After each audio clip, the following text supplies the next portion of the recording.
Define those travels as you can, and indeed there have been travels. What's going on, everyone? Welcome, Goglings, Gogorifics, Gog peoples of the world. Welcome. Welcome to a Tuesday. It is April 9th, 2024, 4:13 p.m. Eastern on the show, and it is episode 419 of Pen and Pixels, focusing on story and narrative in games. I am your host, Arvin Elleron. This is the show that we do here every Tuesday afternoon, focusing on those things, and we are working on Sovereign Syndicate as we are continuing today. My guess is that we're about 60% of the way through this game, and so I am looking forward to playing through more of it. I do have to say there was a big 3.5 gig patch that just came through for Tintin Reporter, and I was for Cigars the Pharaoh, and I'm like, do I not that I would definitely finish Sovereign Syndicate first, but then I was like, after I finish Sovereign Syndicate, do I take one last run at Cigars the Pharaoh? Probably not is the answer. But I was tempted because I'm like, man, I've really been enjoying the story and all that stuff.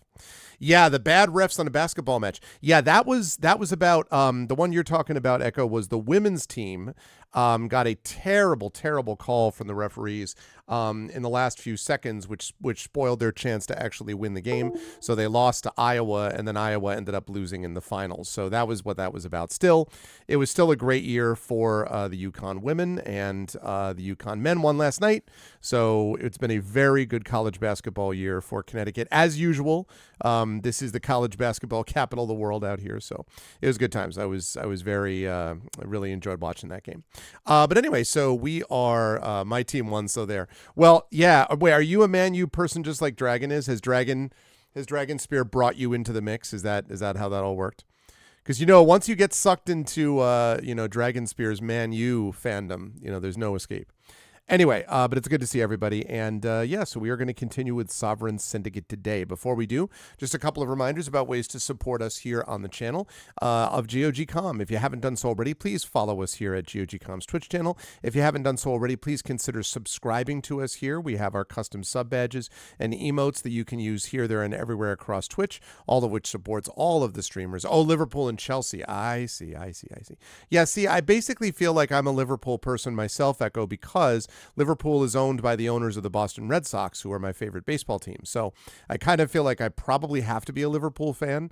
But despite the fact that Dragon gets mad at me because the only team that ever matters is Man U. But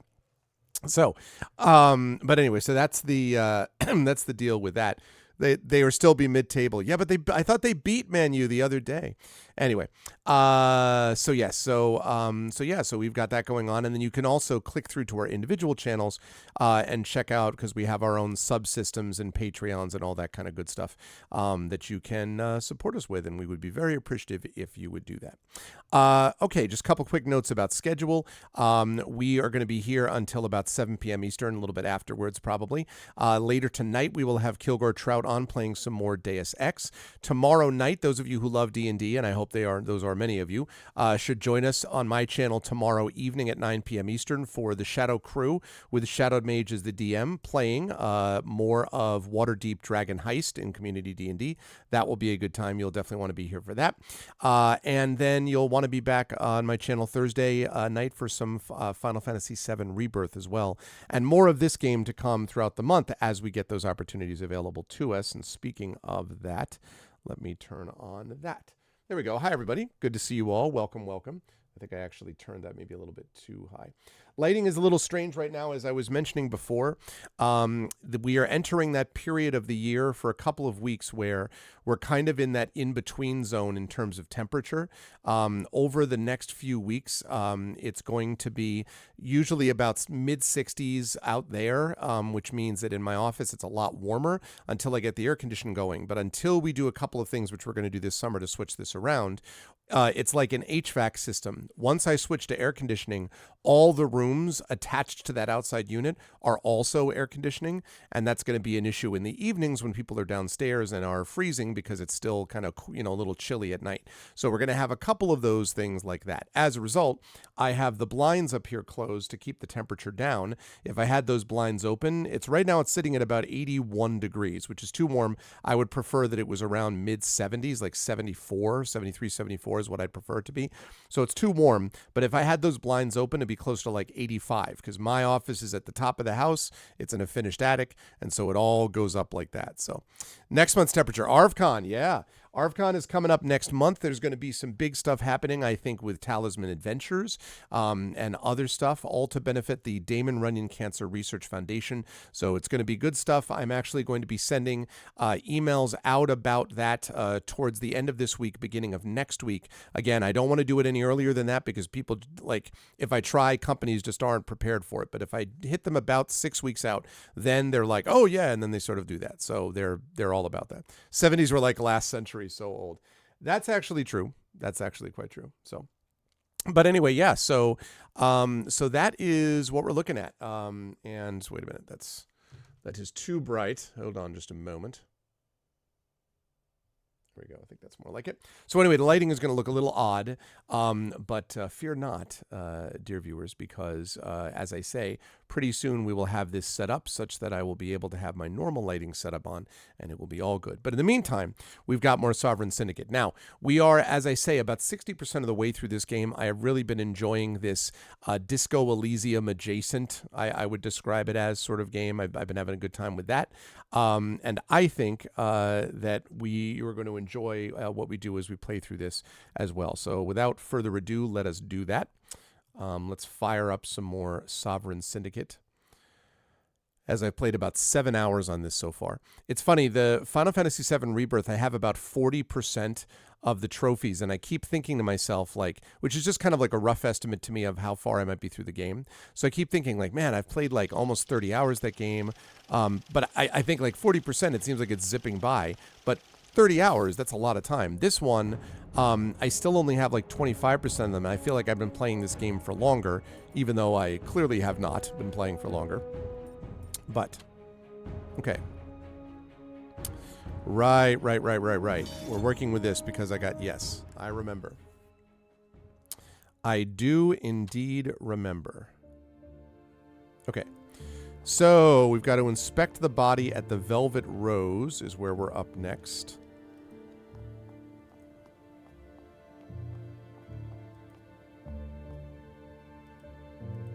I think I've already dealt with this.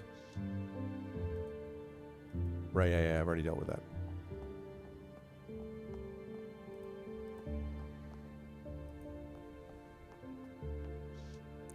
This old telescope reminds me of forgotten dreams. Maybe someday I'll finish up my astronomy coursework. I came in like a riding ball. Hey, what's up, Worsty?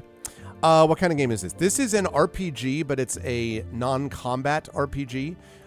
It's entirely based on things like skill checks and a lot of dialogue. It would remind you a lot of Disco Elysium, except it's set in a more sort of steampunk Victorian type of thing, is the way I would describe it.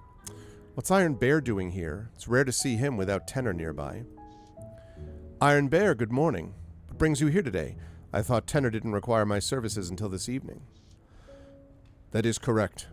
However, with the events of the night previous, Cunningham thought my services as a bodyguard might be more useful elsewhere. Egad, has word spread so quickly? It's London. Of course it has. Tenor can be overbearing. I'm lucky this is all he did. Alright, I've got to convince Iron Bear I don't need a minder. 94% chance. Success. While I appreciate your concern, I must stress that the events of last night shall not be repeated. Please convey my greetings to Tenor and assure them that I will see him this evening. It is good to see you are well. Thank you for the follow on GOG. He's not leaving. Did Tenor require that you remain glued to my side? He failed to specify.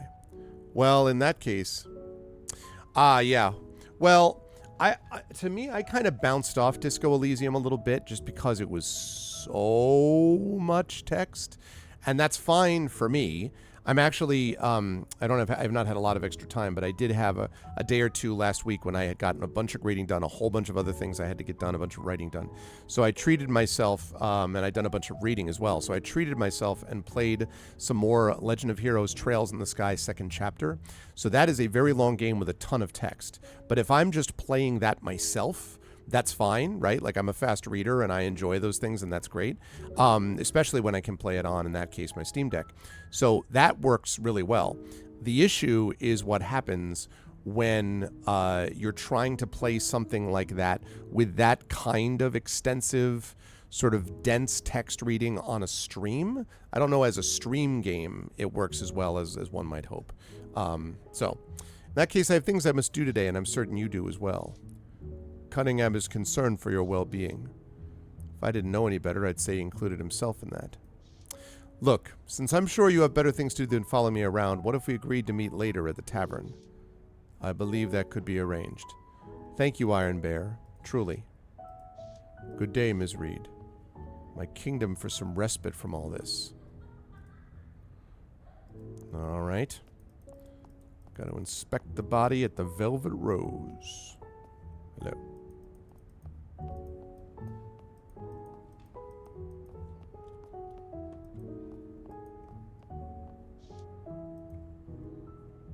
Wait, what? Oh, I found some coins in those cushions before. Okay. So, Saris Square. So I want to go to the Rose. Let me make sure I don't have anything else. Yeah, I've done all the rest of these. So, Velvet Rose, right. Let's see. Which is in Beggar's Lane. Let's go there.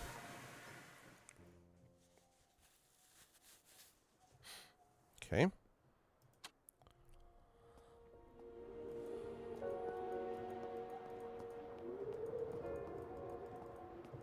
Every time I see that wall, I think of Dishonored. Man, I hope they come up with a Dishonored 3 at some point. Dishonored was such a good game. 1 and 2. Excellent, excellent. I actually have not played Death of the Outsider. I played like a couple hours of it, but I haven't played the whole thing. I should probably finish that game up.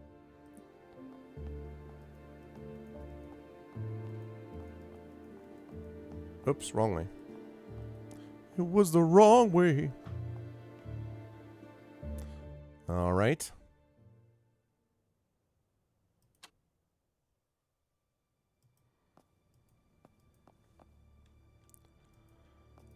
Time to inspect the body. Inspect yourself.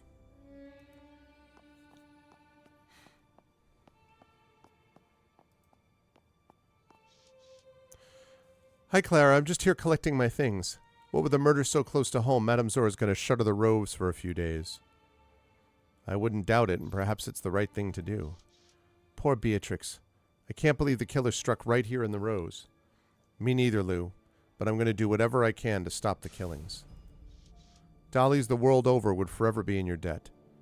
Take care of yourself, Lou. I'll see you again soon. Someday. Actually, wait.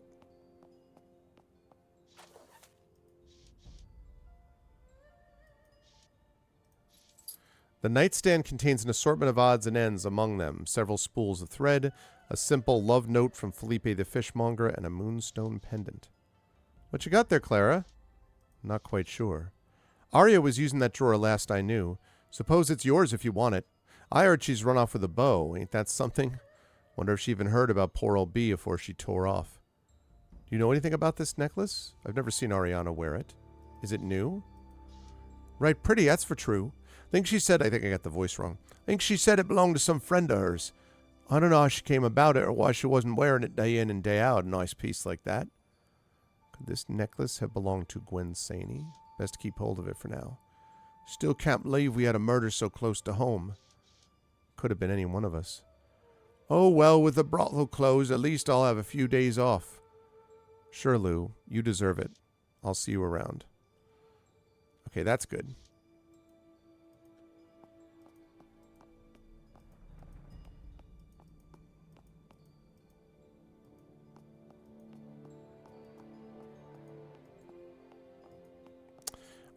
Eves. What's up, Eve? Good day, Miss Reed. Go ahead. I've cleared the room for you. The air in this room is stifling. It's that solid sense of dread that you only find next to a corpse. Quite different from simply reading about the courtesan killer in the papers. Every problem seems inconsequential until it's at your doorstep.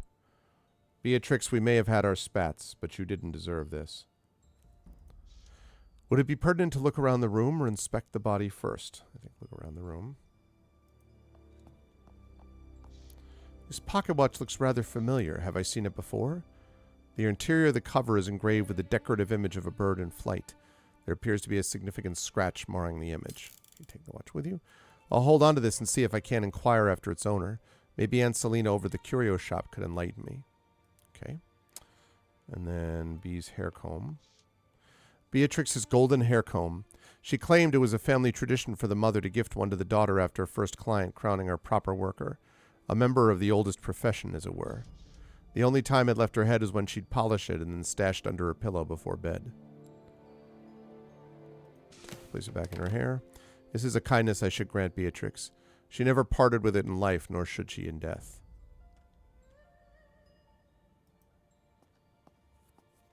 The concentration of blood suggests that the struggle began on the bed and proceeded until she hadn't the energy to continue. The rake and spacing of these claw marks seem oddly uniform. How does the old saying go? Symmetry is rarely found in nature. On the contrary, symmetry can be found in nature often if memories of my college days serve me. A twee saying, really. And then the window. Ah, what's going on? Welcome, EG1_2, EGI2. What's up, everybody? Welcome, Raiders. Welcome to Sovereign Syndicate. And welcome to Pen and Pixels. This is the show that I do here every Tuesday on GOGcom's Twitch channel. My name is Arvin Elleron. So welcome, Raiders. I run my fingers along the wood grain near the hinges, feeling for any splintering. What were you folks playing today? If the killer entered this way, it appears they didn't force the window open. Okay. Well, that leads us to the body. Her lifeless and torn up body lies moldering on the brothel floor. Hello, Ubasnork. The saints, it's all the more haunting up close. Beatrix's hair is not matted with blood, save for where it's pooled around her head where it rests upon the ground. I brush several stray strands from her face before sliding her golden comb back where it belongs. Least I could do, Beatrix. Nothing more to worry about now, just rest. We all earn that much at least. Or Beatrix. Where shall I start? Observe the room. Let's observe the blood spatter. God damn it. Shoot. What's up, Fruity Spruce? Yeah, so currently the regular edition, so I'm playing the Digital Deluxe edition, but the regular edition is actually on sale for, I think, 20% off right now, if I'm not mistaken.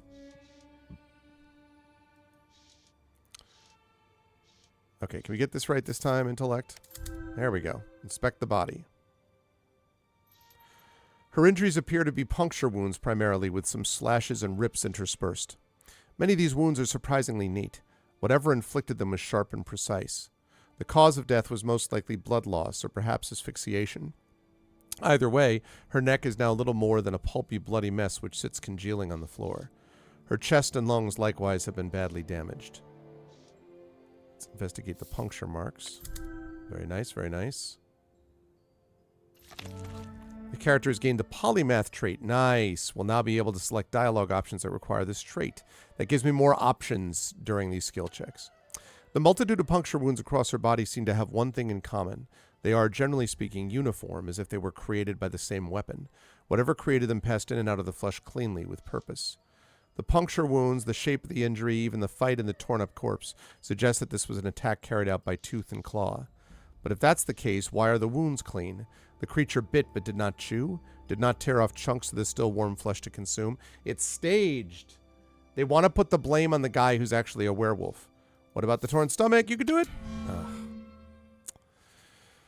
Sigh. The torso of the deceased has been sliced open around the stomach and into the chest cavity.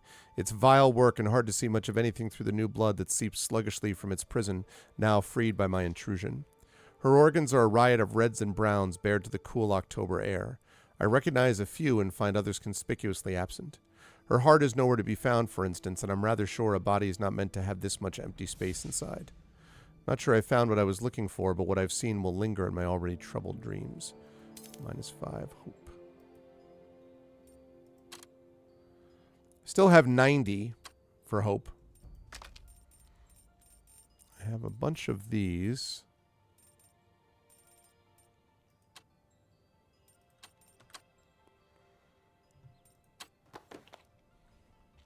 updates with this and a pocket watch. Okay. All right, Eve. Before we start, I thought I might let you know the prevailing theory, now that you've had the opportunity to inspect the room for yourself. Let's hear it then. The authorities believe this crime was not committed by self-possessed hands. Specifically, they are working under the assumption that this killing was committed by a lycanthrope, given this as well as the last killing's proximity to the full moon. And what do you believe? Suffice to say, there are many aspects of this case that do not make sense to me. EJ2 is streaming Resident Evil 8. Oh, very cool. Indeed, there are cracks in that conclusion. Least of all that last night was not the full moon proper. Some werewolves have been known to lose their heads in the days preceding it, but it is far from a universal affliction. I would do best to reserve my judgment, and for that matter, consider how much I'm willing to share with my friend here. But sharing our findings will be mutually beneficial to us both insofar as understanding this case goes. That being said, it's hard to trust this unknown man, let alone his shadowy backers. So, Ms. Reed, you've seen the body. Anything you'd like to share? Nasty work, though hardly my first time seeing a dead body up close. Care to expand on that, mademoiselle? Too numerous to remember every instance. Saints, that's rather an alarming notion now I think on it. Perhaps another time, detective. Okay, let's talk about the inspection. The whole scene was unusually gruesome. A horrific tableau. Wounds in her body were inflicted by something sharp and piercing. An interesting observation. Please go on. The wounds were far too uniform to be random. I noticed something strange when looking closely at her wounds. They were altogether uniform, precise. There was no sign of mastication, of, well, chewing. Well, Miss Reed, that is a most disturbing detail. It would certainly contradict the prevailing notion that this was done by a werewolf. Was there anything else? Those are the details that struck me as particularly strange. I found a considerable amount of evidence which he did not. I hope the information I found will prove useful. His mouth twitches for a moment as if he were anticipating the need to retort. Ah, yes, I expect it will. I must say, Miss Reed, I am impressed with your observational skills. You may have missed your calling as a private detective. I'm now at 100. Hopeful. 100. Of all the many roles I've played throughout my life, police special is not one I ever considered. We've made good progress here, Ms. Reed. Let me know if there's anything else. Certainly. One more thing. I generally refrain from dealing directly with them, but the Dockhounds have eyes and ears all over London. Molly O'Malley may be privy to some details regarding the perpetrator's true identity and whereabouts. All right. Molly O'Malley. Wonderful.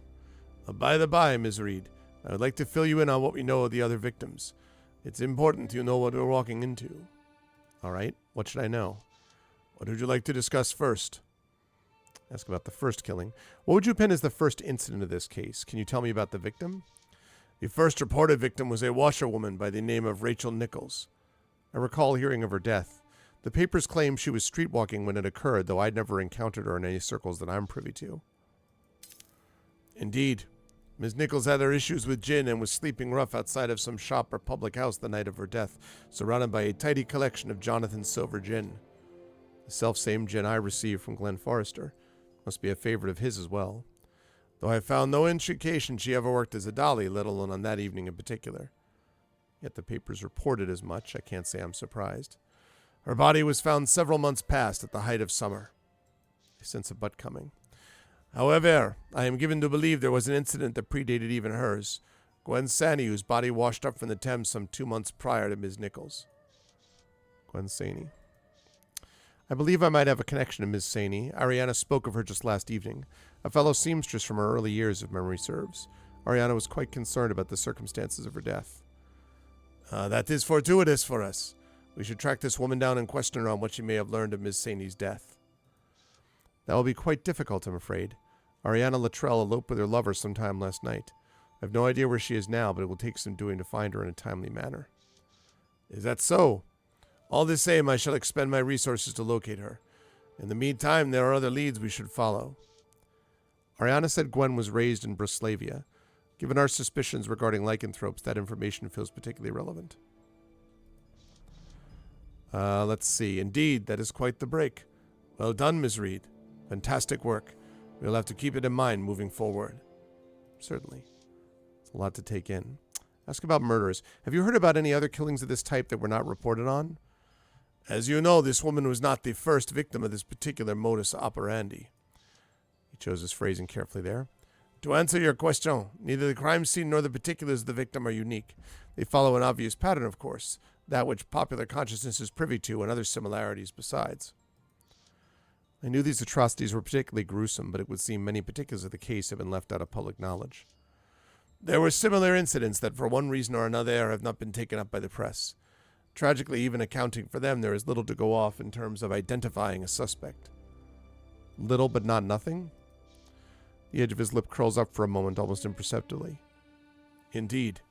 In fact, there's something I'd like to show you. He reaches into his inner breast pocket and produces a labeled medicine bottle. This was found in the body of a victim I believe to be related to the case. Gordon Gray's patient panacea for men, guaranteed to cure impotence, baldness, aggressive personality, humor imbalance, afflictions of the blood. My, is there anything it doesn't cure? I've already been to Mr. Gray's shop in Star Square and spoken to him, but I found nothing of consequence. I did, however, have the suspicion he may not have been entirely forthcoming. Perhaps you might succeed where I did not. I'll pay him a visit as soon as I have the chance. This tincture was taken from the body of a dolly mop by the name of Casey Logre. Not a name that the papers picked up on. It would seem not. He was found last month, only 2 days after Miss Hannah Lynn was butchered on Cannock Street. His body was in much the same state as hers. Precisely as I thought, this story is a sensationalist wreck. Anything that doesn't fit cleanly with the story is either warped beyond recognition or else left out entirely in the retelling. Then, thank you for the lead. I'll see what I can turn up. Best of luck, Miss Reed. I'm sure you'll come upon something worthwhile. What about Hannah Lind? You're familiar with her? She used to work for the Rose. Myself and the other girls here remember her well enough. C'est bien. I'm sure that'll be helpful as we build our case. Anna Lynn, just as the others were, she had been badly brutalized. Her body was a mess, and several of her organs were not present among the viscera.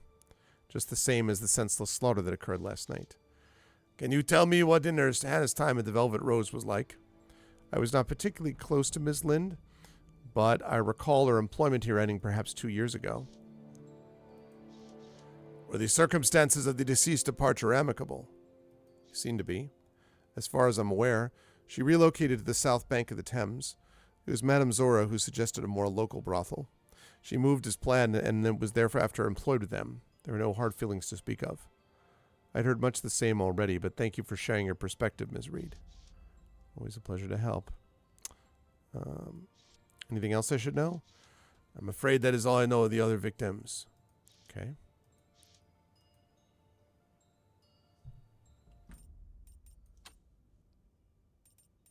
Okay, we're going to save this.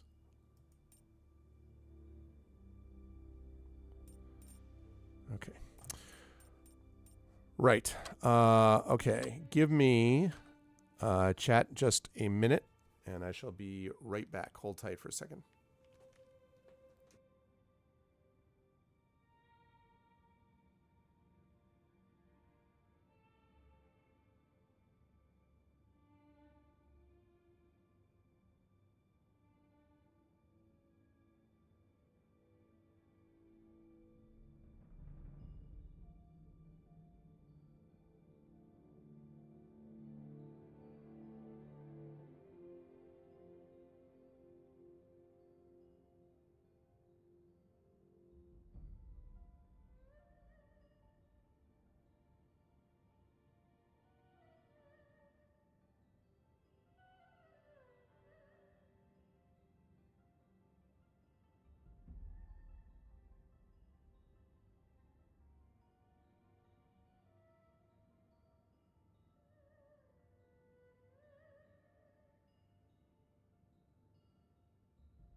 Okay, sorry about that.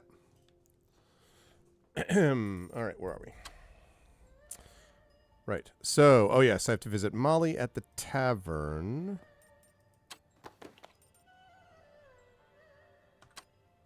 Okay.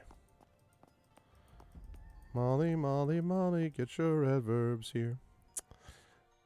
That is a reference that you are probably not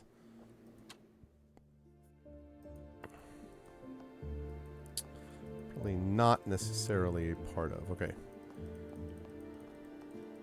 Don't actually remember a lot about the tavern.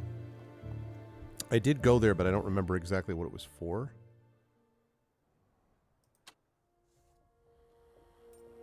Okay. Right. No.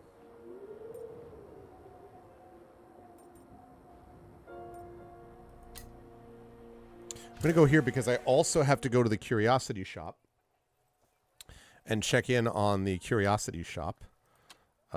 Specifically looking at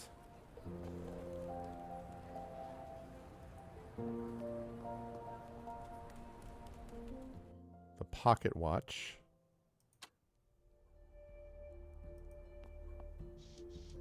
Okay. Hello again, dearie. What can I help you with? I wonder if you can tell me anything about this pocket watch. It's a fancy one, anyone could tell you that. Real gold plate. And yes, I've seen it before.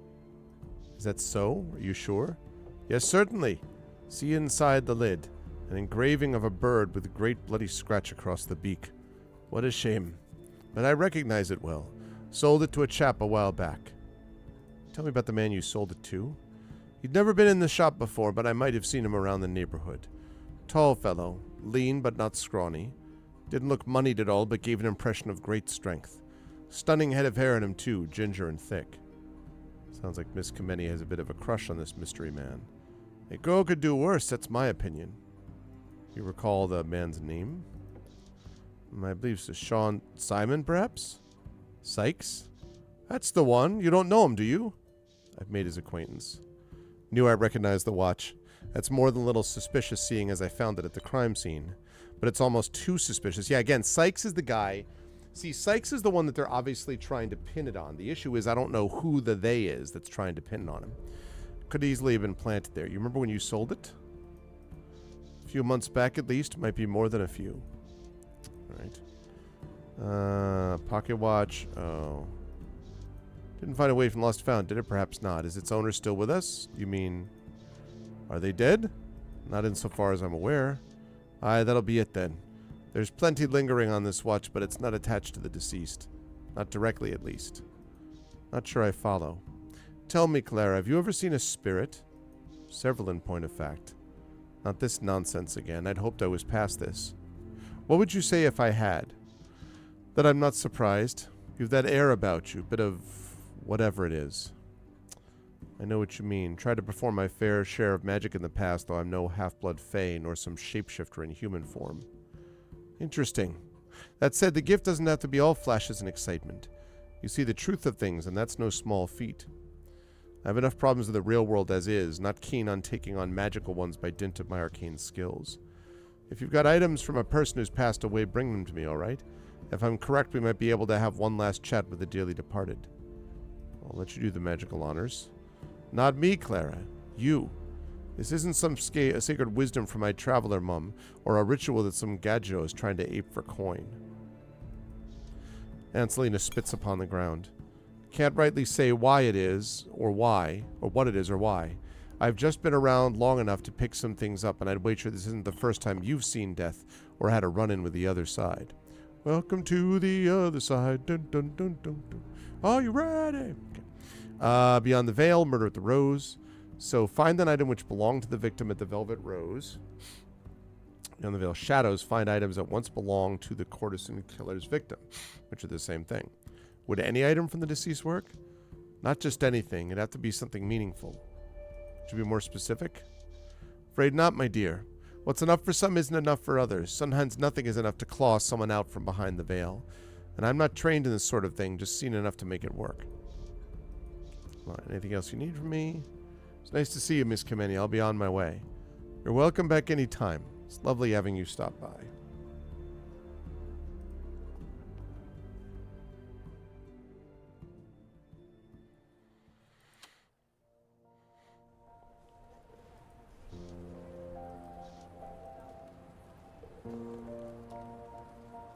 Okay. So now we can go to the tavern.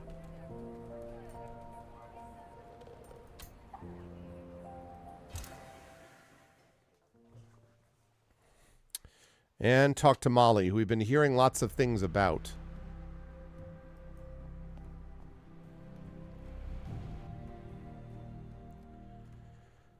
Okay.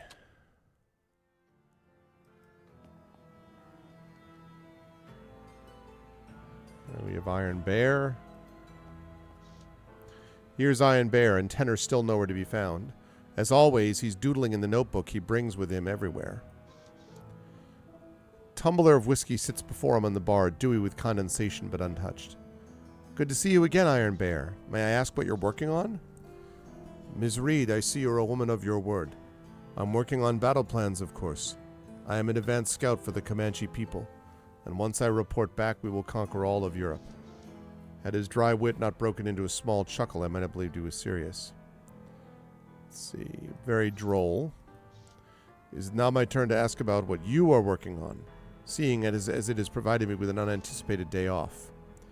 Ah, yes. I was eager not to have Iron Bear following me about London, but of course the man wants some explanation. Not that I can tell him what's really happening. I'm more of a tact person.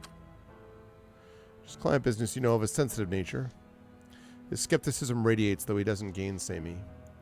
I could leave now, I've met Iron Bear as promised, but I find myself in possession of a rare opportunity to get to know the man a little better. Well, since we're both here, I wonder if you might permit me a little curiosity. I have no particular objections. I've noticed you always walk behind Tenor like a valet. It's unusual for a bodyguard. Comanche custom, perhaps? Cunningham knows to not walk beside or behind me. He's not a warrior, but a businessman, and he has not earned that right.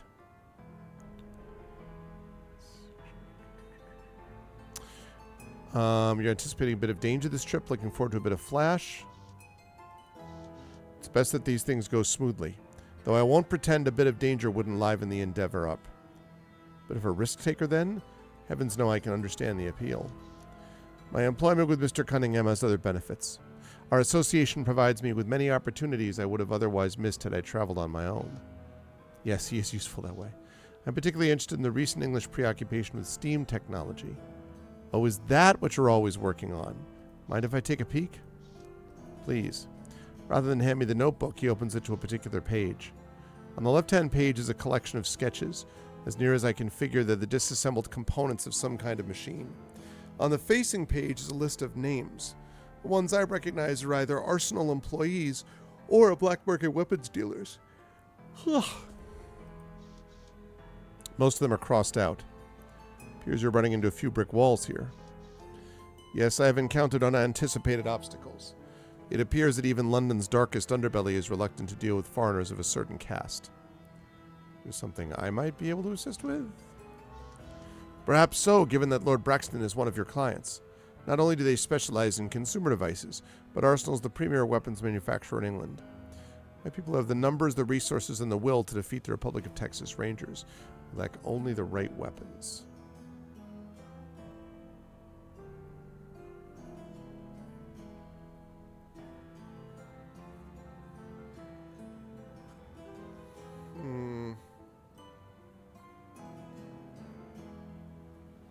I don't know if I can get behind the Texas Rangers.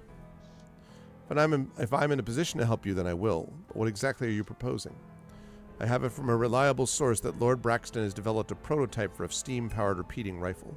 The real reason I've come to Europe is to arrange a shipment of rifles for the Comanche. But first I need the diagrams of this particular prototype. You have any idea where one might find these diagrams? Not yet, no. I came here to speak with Molly O'Malley, but she quickly gave me the brush off. Good job there, Molly. If she rebuffed you, you're better off for it. You make a deal with a snake, you're bound to get bitten. All the same, it was a risk I was willing to take, Miss Reed. As for the diagrams, I can assure you that they're not on the airship. Lord Braxton, never works well aboard. He mainly stands at the helm while gazing out over London. So that is how the well-heeled choose to spend their time. Among other frivolous activities, yes. All right, then meet me back here later in the day. I have an appointment with an Arsenal employee who might help me locate the diagrams. It'll be helpful if you join our conversation. But don't make it obvious that I was invited. That's right, Miss Reed. Then I'll see you here later on. For now, I'll keep my eyes open and see what I can dig up. All right, Miss Reed. Sounds like a plan. Stan. What's up, Jemmy? Ah, Miss Reed. Glad to see you peeled yourself up off the cobbles. I know you were just doing your job. The money was stolen anyhow. Sorry. That's an attempt to resonate with old Jemmy. It's a weak one. I don't make friends, at least not with your like.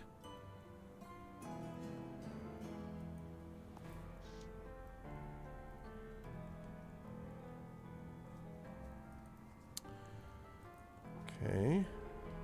A ladsman. Ladsman, how's our little family doing? Hold fast yourself. Those kitties are safer than a chicken in your pocket.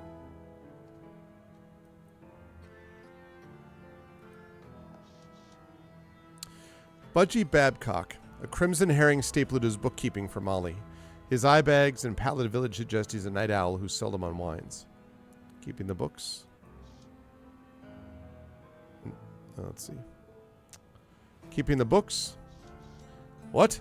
Oh, yes, you see, I'm Molly's oddsman as well as her accountant. Now then, a couple of events at the Epsom Downs today. Do you want to bet? On what? Got ourselves a few sporting gents worth tossing the baked beans currency at.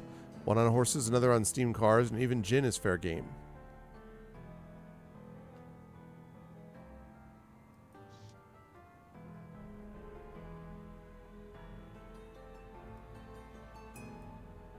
Oh, okay. Those came in vogue only a few months back. Tinkering types are especially drawn to such occasions. Same thing with horses, 5 cars you can choose from. As with horses, those betting on the fastest car win big. Care to try something new? I'll stick to horses. We still have those, for now at least. Who knows if these cars will ever catch on. Well bred with more vim and vigor than souses at Gay and Hardy's. Got 5 of the steeds you could put your faith and capital in. You know the drill by now. You only win big if your choice of horse crosses the finish line first. What do you say?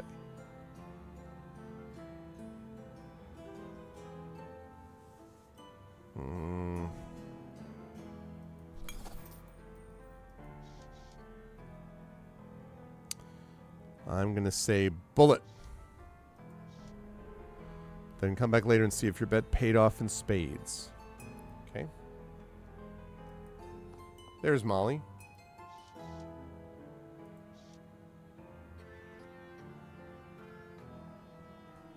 Okay.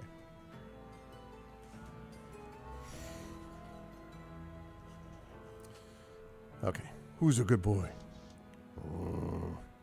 All right. I'm not getting any closer. By the saints, there's much to discuss with Miss Molly. Do I have the headspace for all this now? I am ready. Let's get this over with. Other matters can wait. Oh, there she is. Clara, dear. Thought you'd be round sooner if I'm being honest. What took you, love? Mally, you mad? I won't use that word even though it's different in Europe. Always a pleasure. Hi, Sartorial Bear. And yes, this is very Disco Elysium-ish. It would classify probably as a skill-driven RPG. It's non-combat. But, I mean, there can be limited action, like, combats, but they're not really a lot of back and forth. It's just, did you make the right call on positioning to begin with and stuff like that.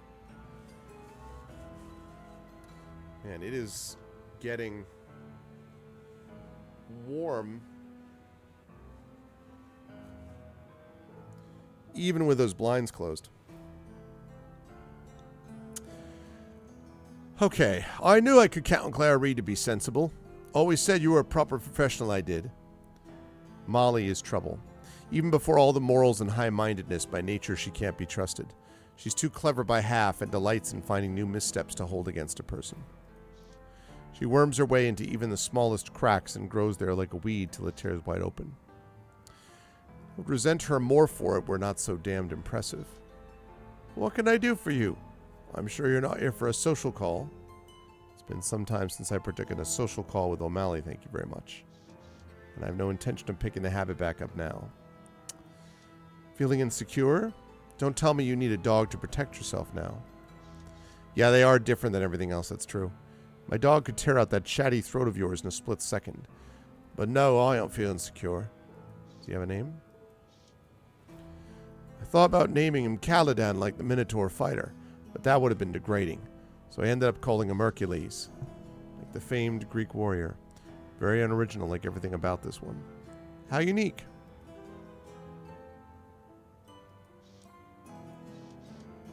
Go home a couple of years back.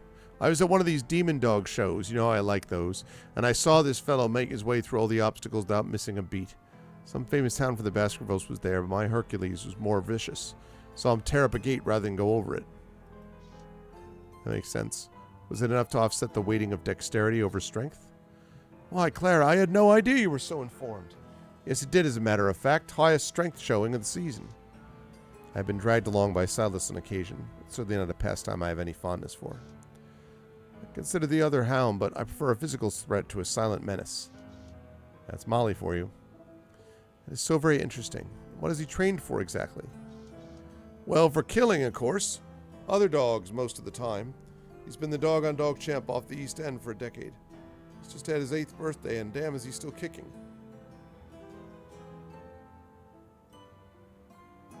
How can he be a decade-long champion at 8 years old? What's that? Forget it. I'm glad you found happiness in Hercules. The dog has whip marks on his back. He looks at me like he's ready to eat me alive. The poor thing has been to hell and back, hellhound or not.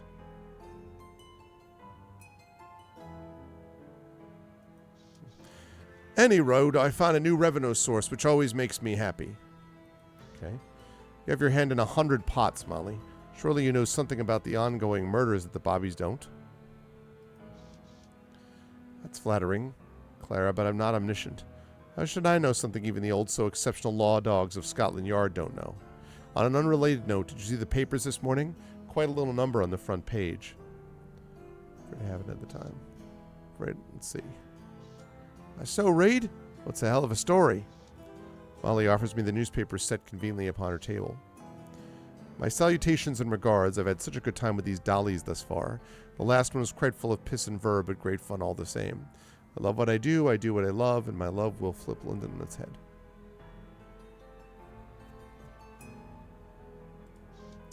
The gabbers and bluecoats are up in arms about me, true, but the bobbies are tossers, and it hardly matters anyway. I'm a proper beast and shan't ever be caged. Things have been quiet of late, but nothing lasts forever. Hold this letter back till print. Keep it from the bluecoats' hands till then, and I shan't come scratching at your door next. Canna Corsair. Bloody ghastly, isn't it? It's gruesome indeed, but incredibly well timed. I know that look in your eye, Clara. Anger and the gears churning away in your head. What's in a tenor always calling you? His little Spitfire? I've cut the plums off for that one, but to each your own.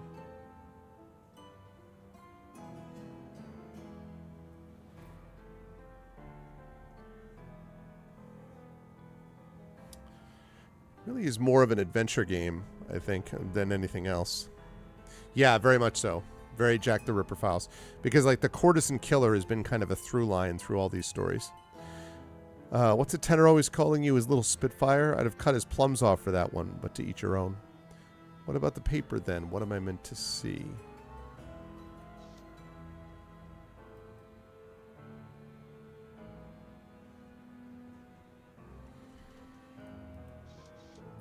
Can see whatever you like in a read, just that it's a hell of a lead, eh? And I'm sure you'll be wanting to have a chat with the paper that ran it.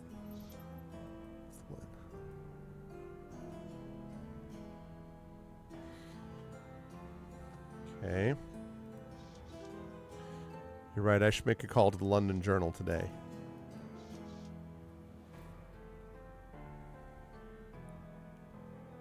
Okay, let's see. Right. Only sensible. If memory serves, it was penned by a pole parrot named Ivano Orsini. Ivano Orsini. We had a run-in recently about printer toner. Interesting. Okay, Ivano Orsini. We had a run-in recently. That's so. My boys tell me she's been poking about the bell jar today. You might take a look for her there. Thank you, Molly. I'll be sure to follow up on it.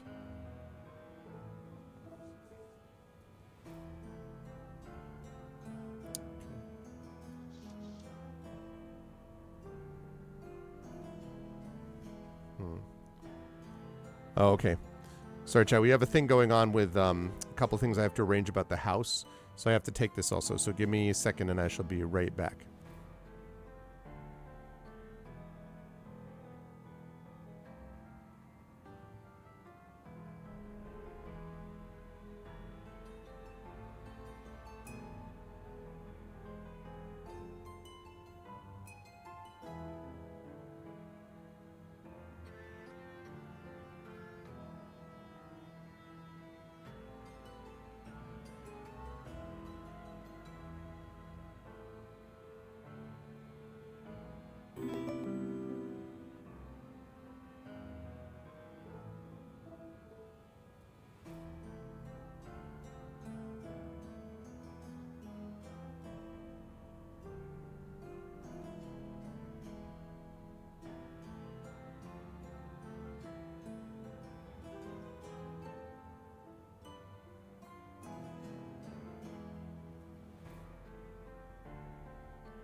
All right. Sorry again about that. Hopefully that is the last house call.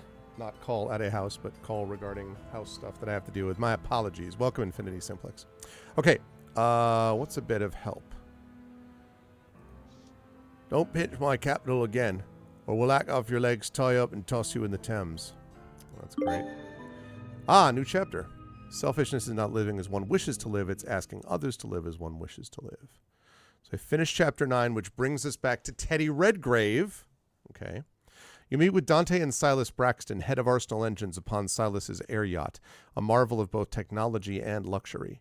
Having installed the determination core in Otto, you're excited to discover what new capabilities he might have been gifted. Could Otto be on his way to functioning as a truly independent automaton? Okay. New data coming online. Multiple inputs. Yes, this is very interesting. What was that voice? The source is internal. That can't be right. Actuators, speech module, camera. We are not entirely helpless, but the determination core has made us much more than this handful of primitive parts. This type of event is outside my experience. Who are you? I am you, Otto. Oh. We are us, a more confident, independent version of us. Okay. Very well.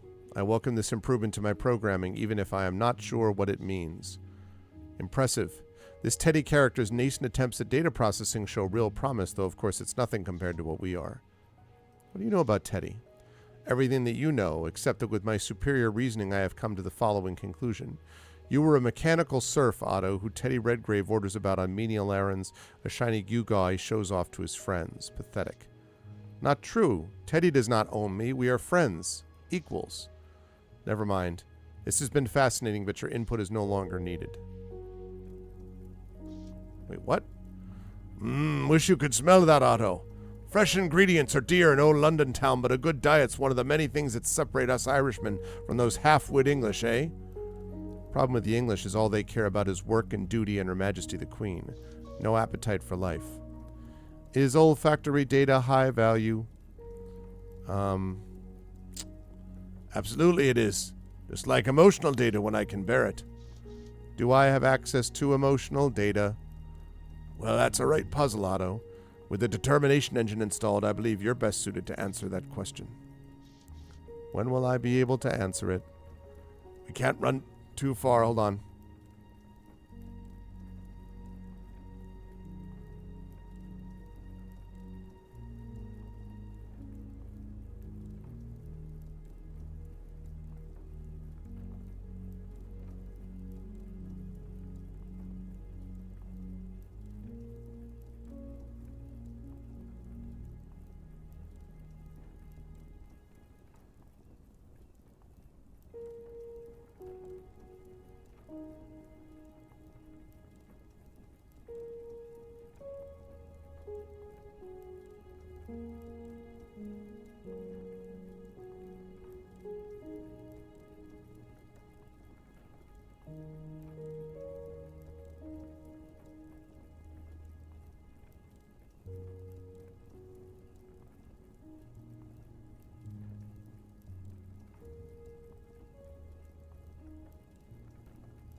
We can't run too far down that particular rabbit hole right now, my friend. We got work to do in the outside world as usual.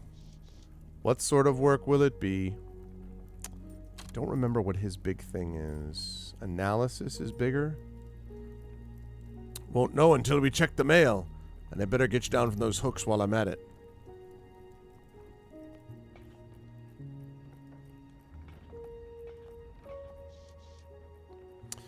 All right, so let's see what we got. A Luddite pamphlet. Joy, another pamphlet from those caterwauling Luddites. The machine knows no rest or recreation, only unremitting labor that feeds the industrialist pockets rather than common families the empire over. The Luddites stand with united workers, with those looking to make an honest living, and with those indifferents within all trades. So they won't hesitate to destroy property. They'd rather spread their message via mail tubes and out in the open. Cowards. Okay. Otto, what do you call a place for everyone and everyone in their place? A prison. How about this one? What moves in circles and yet still makes progress? A faulty automaton on a moving cart. A pair of clock hands. Ha ha. Perhaps I shouldn't have ruled out a humor chip while assembling Otto back in the day. To the ever-dependable Teddy Redgrave, I hope this message finds you swiftly. I similarly hope you'll consider dropping by the Crimson Herring Tavern very soon, for I have a job that needs to get done around the time of the full moon. Suffice to say that it involves a werewolf and a 15-pound reward for bringing it to me alive. Molly O'Malley. A werewolf sounds like the opportunity of a lifetime. Werewolf hunter.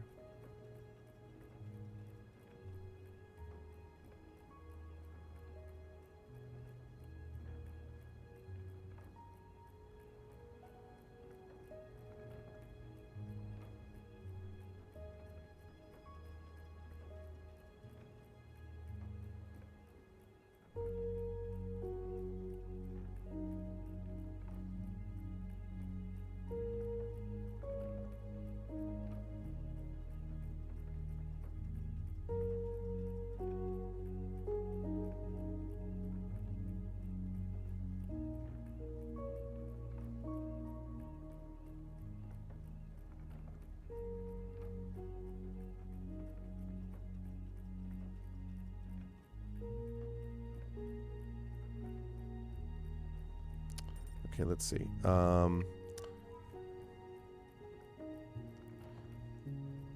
Good point, Otto. Even so, we shouldn't pass this one up. I've got level 16 analysis now. Very good. Okay, Mr. Teddy, let's give it a shot. Should make tracks for the tavern. People who don't show up when Molly summons them tend to turn up missing or in her clutches either way. Wait a minute, I'm not done reading all this. Shoot, I hope Otto doesn't see this flyer. Tired of doing maintenance work on rust buckets that overheat mid-task? Say hello to the Automaton Mark II. Hey, what's up? It's a lot of reading. Its sturdier build, enhanced cooling units, and state-of-the-art central processor ensure that you can leave it to its own devices without fretting about it breaking down. I'm sorry if I'm failing to live up to your expectations. What? No. Let me toss that away before you get any other ideas. More perceptive than I thought. They come in handy when looking for monster tracks. Blast, there's ink smudged all over this parchment roll. What's this all about, anyway? Help wanted. Rat swarming Mitch's cellar. Will pay generous for contract fulfilled. Thank you.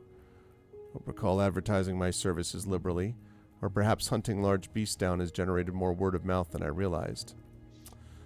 Arsenal Engines. Don't see a price tag in this brochure, so what are they selling? We're expanding. Arsenal Engines is looking to fill the following openings. Please mail your credentials and a letter of recommendation from at least 2 professional references. Engineer, technology researcher, sales associate, warehouse janitor. Sounds like they're headhunting. Ah, like what you do when looking for monsters. In a manner of speaking. I think that's all that we've got. Okay, let's get Otto off there. Good old Otto, trusty as ever with his new module, we're bound for even more hair-raising adventures. Easy does it.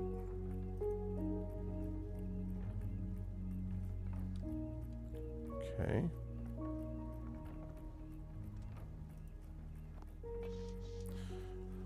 Okay, I'm on my way.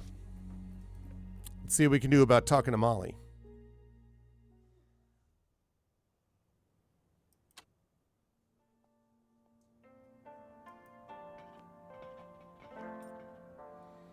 Okay.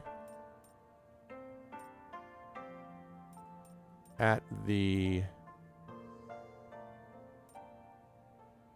Is it the Crimson Herring? Where did you want me to go?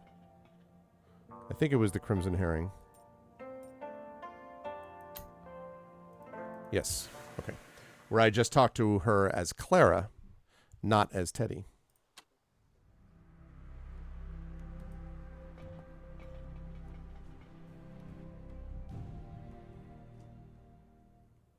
Okay.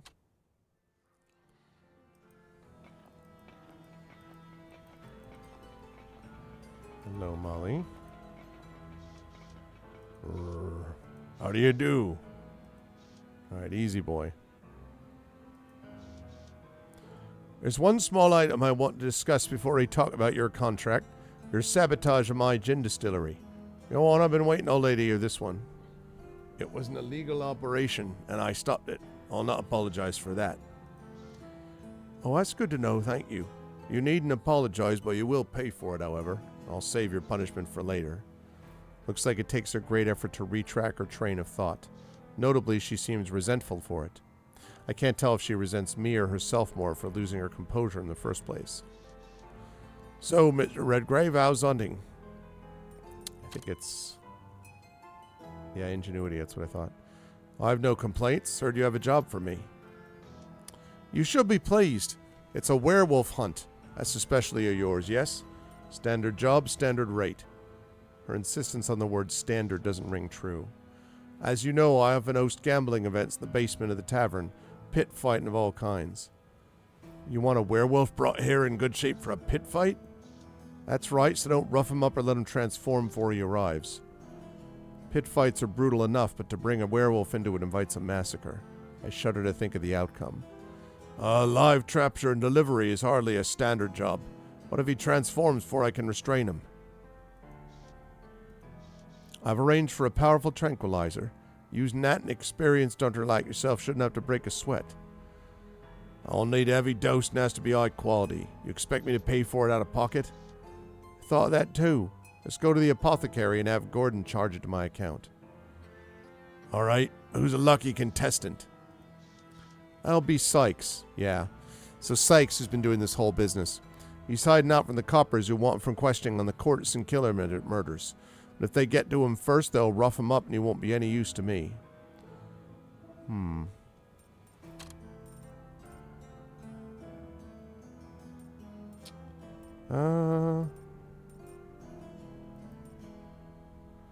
it comes to coppers, it pays to see it their way first, then shift the perspective. Searching for a police suspect isn't a crime. Dolores at the laundry has a second-hand police uniform, dwarf-sized, in fact. Dolores. Sure she'll make me jump through some kind of hoops to get it. You run to the Bobbies, that uniform will help. Offer to sing the Fields of Athenry for Dolores, and she'll give it up for nothing.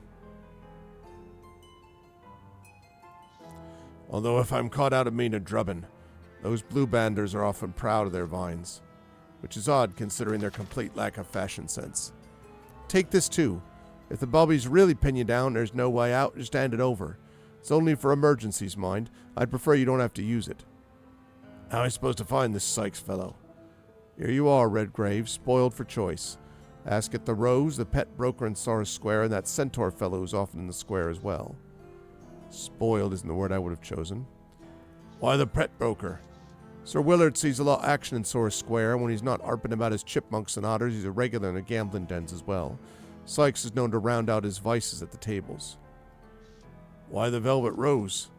Because our hirsute friend is a regular customer there. Place is like a merchant bank for the laboring man. Everyone goes straight there with their pay packet to make a deposit. Is Mr. Sykes likely to have friends or family about? Anyone who'd kick up a fuss? Don't worry about allies. He's a loner like most of his ilk. What's more, he's had a falling out with his employer, meaning his income's cut off. Whatever bolt Ole's scuttled into, it won't be safe for long. 62% chance likely. Success. What employer is that?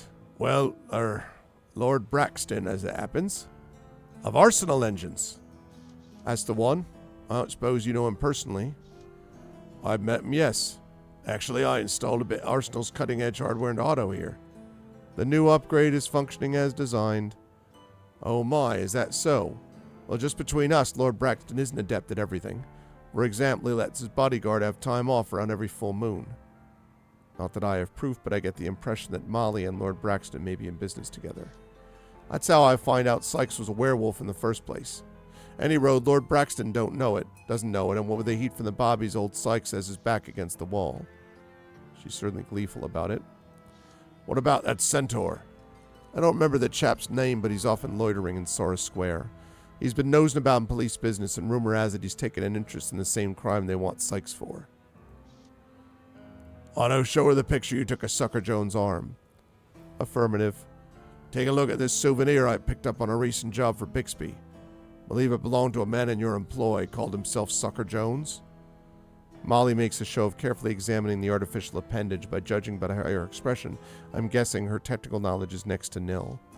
She exhales wearily, almost sincerely, but I'm too familiar with her ways to believe it. Yes, it's one of ours. It's very new tech. I'm sure you saw that right away. But I'm sorry I can't comment any further. You need to focus on the task at hand. That was a rather cold shoulder even for Miss Molly. I should have asked her about this business earlier. Now she's focused on the job she asked me, she won't be willing to talk. Oh well, I'll just have to let it remain a mystery. Interesting. Apothecary for tranquilizers, laundry for a uniform, and half of London to ask about a runaway werewolf. Anything else? Well, I'm delighted you asked. Your reputation for thoroughness is well earned. As for the pit fight, tussle with an actual werewolf naturally demands a worthy opponent.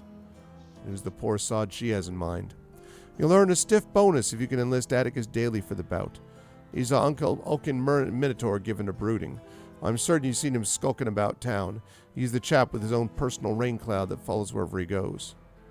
I know, Atticus, but getting him on board is your business. I'll have my hands full with Sykes as it is. Bonus would be nice, but forcing random citizens to fight's not my bag.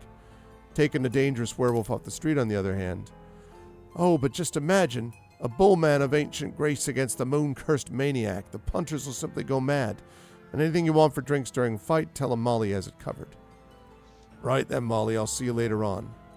Best of luck. Now scoot along, Tempest Fusion, etc. All right.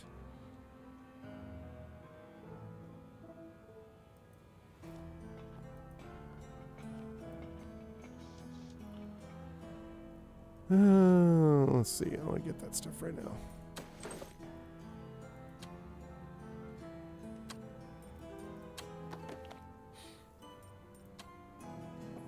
Okay.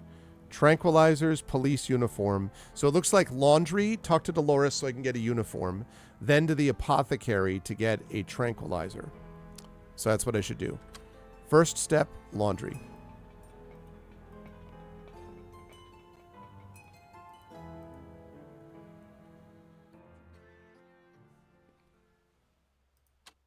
Okay.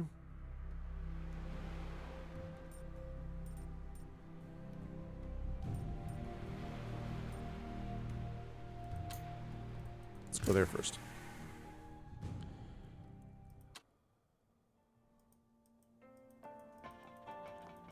All right.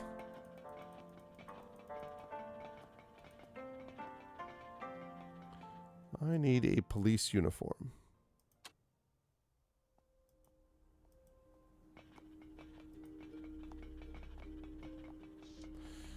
Dwarf tailoring costs extra, and there'll be more again for those fancy appliances. The tiniest slip of fabric gets caught in the gears, and like as not, you'll end up standing naked in the street. That's a typical how you do from Dolores. She's hard as hobnails, even with her top customers. Let's see. And a good day to you too, madam.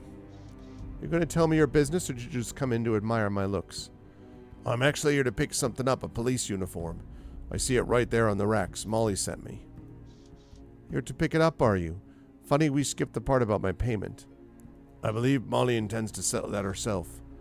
I'm sorry to say that Molly's promises, secondhand no less, aren't something I can deposit at the bank. Isn't that the truth? But you do me a little favor and it's yours. Go and fetch some lye from the apothecary. It'll be no more than a shilling. Go on. I'll press the garment for you in the meantime. I have to go to the apothecary anyway. So I will kill two birds with one stone, as they say. Or two quests with one travel.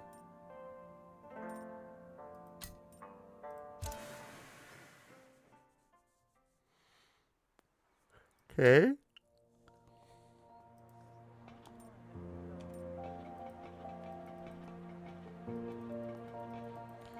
think the apothecary's down this way. Did I remember it properly? Yes. Ha ha ha! I remember where that thing is.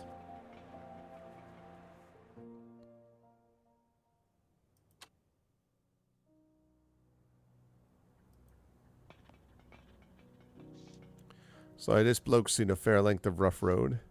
Note the never-ending foot-tapping, slouch, and attitude of nervous malaise. Even those ridiculous tilted goggles can't hide the muscle spasms below his right eye. Yes, at a glance, I'd say all that damage is self-inflicted. Oh, greetings and salutations, sir. Are you a fan of Gordon's as well? You could say that. I've been coming here for years. Right now I'm picking up some tranquilizers. Aha! Used to love tranquilizers in my younger days. Great pleasure in fighting against them to stay awake, all the while drawing up formulas for even more powerful tranquilizers. Well, how old are you anyway, if it's not untoward? Not at all, dear chap. I'm 45 years young, but I know better than to ask a dwarf his age. That dude is 45? Maybe in dog years. Dude is not a year under 60. 45. Get the hell out of here. You'll not live so long, there's no point in counting. 45, he looks more like 85. Must be the copious self-medication. Any road, since you asked, I'm here for a very special mushroom powder that's on exclusive reserve for yours truly. That's right, Eustace, especially for you. Eustace, was it? I know Eustace during the war in Zululand. Good lad, same regiment as mine. Bugger all, you don't say. Well, yes, I am Eustace Fullival, student of chemistry rather than war. I was at Oxford for 5 wonderful years. And with whom do I have the pleasure of discussing pharmacological whimsy? Theodore Redgrave, sir. Or Teddy suits me fine. Monster hunter and veteran of Her Majesty's Armed Forces at your service. Charmed. Did you say you're a military man? Delightful. Looks like you managed to retain at least a majority of the form God gave you. I'll let that one slide. You know, there are fantastic opiates available to ameliorate the suffering of our brave veterans. This feels very Christopher Lloyd to me, this guy. I'm well aware. It's why I Bixie ration my weekly doses down at the Red Lotus. You do any laboratory work yourself, Mr. Fullival? I do indeed. In fact, testing new formulas in the field is one of my greatest joys. You know the boxer Sucker Jones? I cooked up a rather potent serum to beef him up. Oh, that poor brute. Bordered on lunacy after suffering an abominable mutation. Mercy forced me to put him down. Sakes alive. Another one of my clients is no more. I don't suppose there's a pattern. He's at least half mad. Let's not get into this. No, Eustace. I'm sure it wasn't your fault. The man had clearly overdone it with the injections. In any case, the serum I gave Mr. Jones was not exactly stable. However, one must stop testing eventually and simply release the product, don't you think? Well, I better be going, Mr. Fullival. Take care, Teddy. Oh, and if you have any tranquilizers to spare, try washing a dose down with a dram. Then I recommend dancing or tiptoeing along a rooftop. Is he still droning on? The vertigo one feels when wobbly kneed and gazing a few stories down is nothing short of nirvana. It's like you could leap to the cobbles and spring up like a kitten. That's how Spring-Heeled Jack got his name, mind you. Right-o, Fullival. Sounds like a deal of fun, but I should be getting on now. Don't let me keep you. I was on my way out anyway. Cheers, Gordon, and good to meet you, Teddy. Quite the character.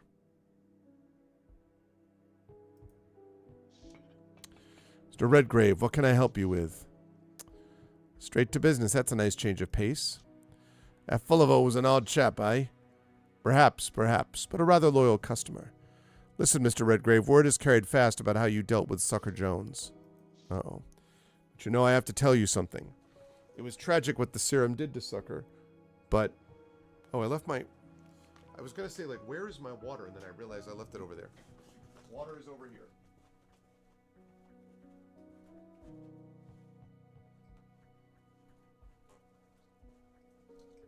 It's like my water should be sitting right next to the monitor where I thought I left it.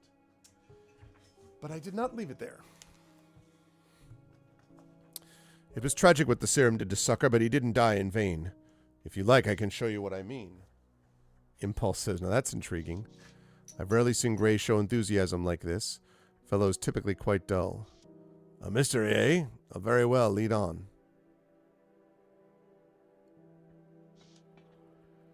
A dimly lit laboratory hidden beneath a respectable storefront.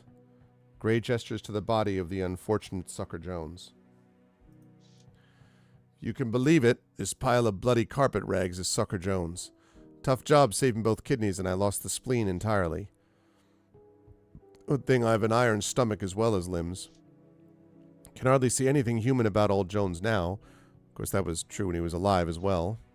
Regardless, the organs themselves were useful beyond their normal black market value. Engorged with power, but a power that drove him mad. If only the serum could be perfected. You're hunting a werewolf, are you not? What by the bloody beard of broker is this steady-hand, one-eyed cretin cooking up? Steady on, old man. Let's see what he has to say. You seem to come by a lot of confidential information in your travels, Mr. Gray. But you have only yourself to blame, Mr. Redgrave. You have quite the reputation as a hunter, and the more successes you claim, the more chins will wag. How many others in London, or even the Empire entire, can boast as many werewolf kills as you? That's base flattery, Mr. Gray, but not untrue. I am the best. I'm simply the best. I'm better than all the rest. You've tried the rest, now try... I'm not sure what you're already committed to, but if you bring the specimen back here, I'll make it worth your while. Molly's offering me £15. I'll give you 20. You can handle your business with Molly first. It makes no difference to me. I can't make any promises, but after I've delivered the beast to Molly and she's through with him, I'll see what I can do. Appreciate it, Mr. Redgrave. You know where to find me. Let's see. Need some lye. Okay. Tranquilizers. Measure brass polish.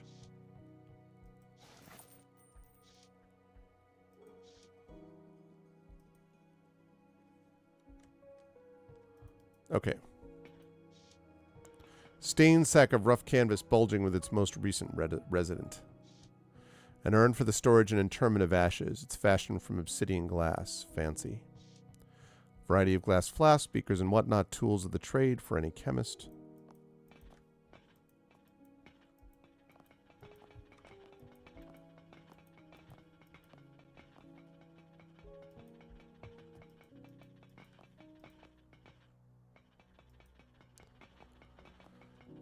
Okay.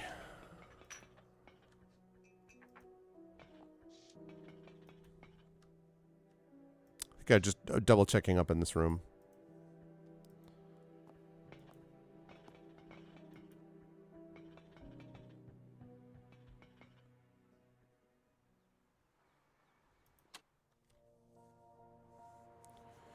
Okay, so let's see. The lie to Dolores, and then the workshop. So, lie to Dolores, and then the workshop.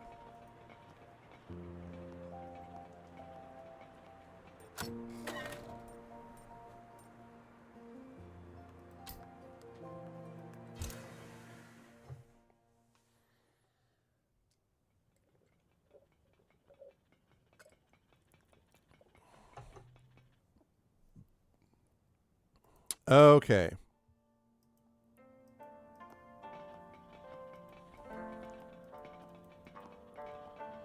All right, Dolores, I got you your lie. Now give me my police outfit.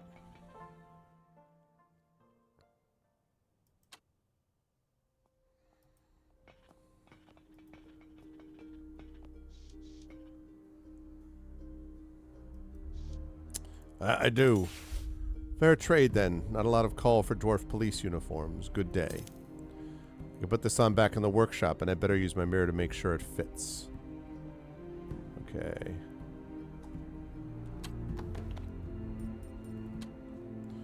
Alright, now police uniform, and I can also take care of the brass polish there. And then I go and ask around London for where Sykes is hiding.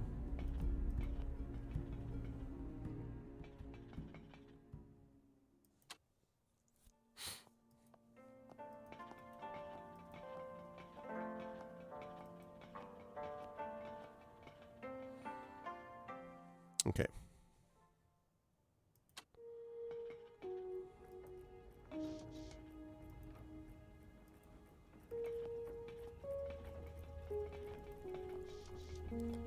All right, let's put it on. I got an achievement. Put on the police uniform as Teddy.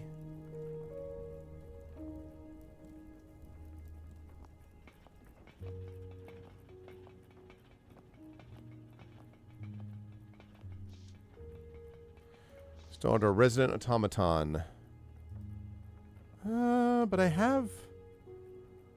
Odd, though, because I have brass polish. Oh my gosh, that's his... That's his police outfit? That's awesome. And Otto just comes along with him. Seems logical. Okay. So, okay. Check the Velvet Rose, the Pet Broker, and Sar Square.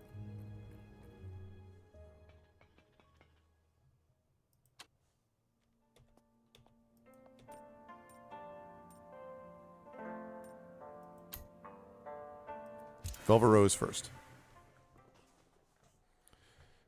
The power of Velvet Rose compels you.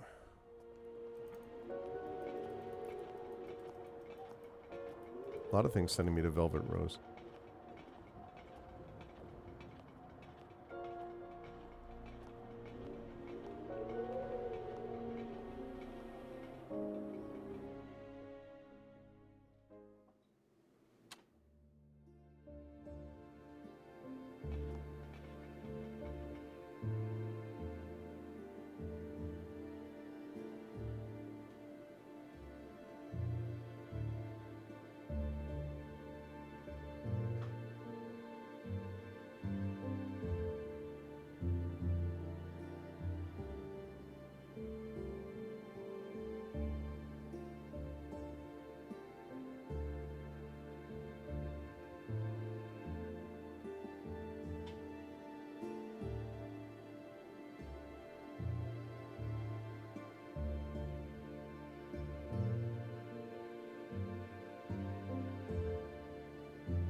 Sorry about that, everybody.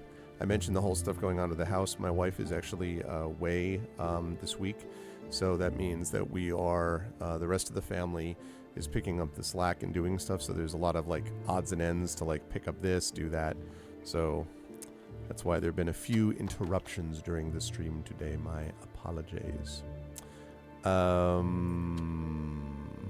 Right, I wanted to find out about Sykes. I don't entirely know where I'm going to ask. Maybe the bartender? Huh.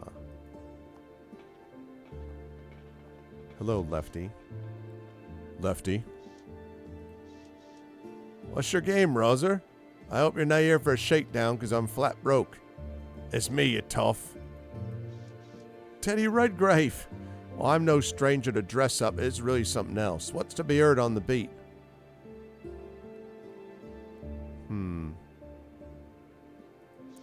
I'm keeping the bills paid barely, but I got a wee bit of werewolf wrangling lined up.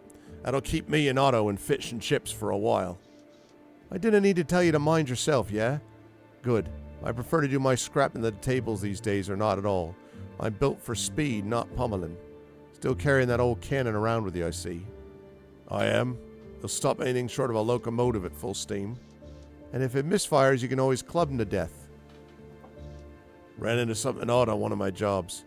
You believe those snaky dock owls built a distillery, and not a small one, down in the sewers, and to power it they were filching steam from poor tenement folk. I believe anything of that lot. Didn't think of one of them ever seen the inside of a church. If they did, they like as not catch on fire. Didn't I hear you used to work with them? Nay, used to work with old Molly back in my bullfrog days, but that was before all the mechanical arms and feet and faces nonsense.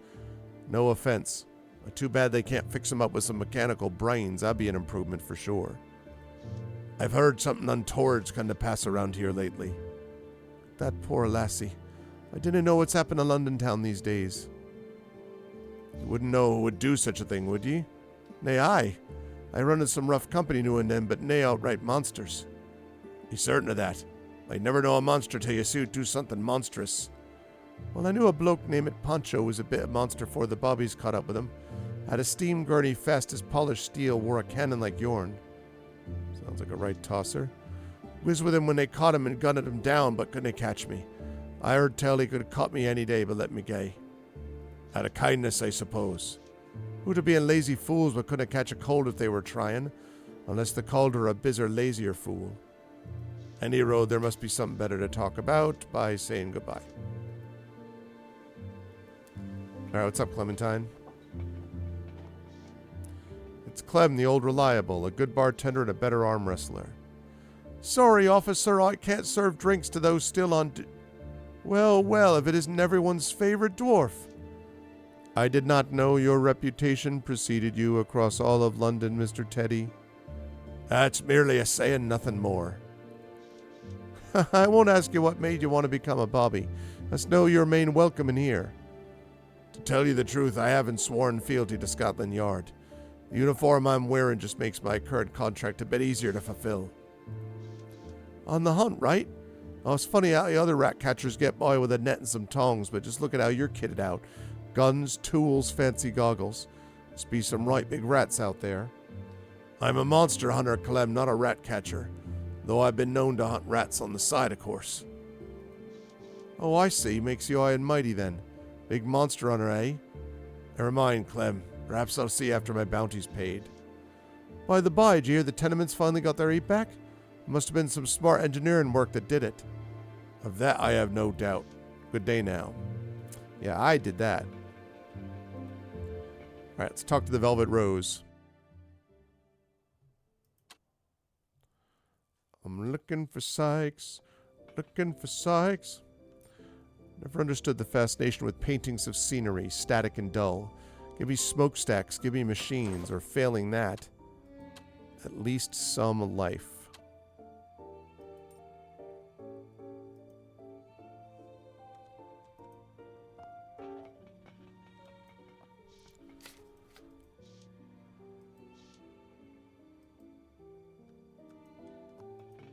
All right. Rose must be doing a tidy business indeed to afford pieces like this. You've seen one massive marble statue. Periwinkle paste, elegant preparation for oral hygiene. Stands to reason, brothel services are in fact intimate.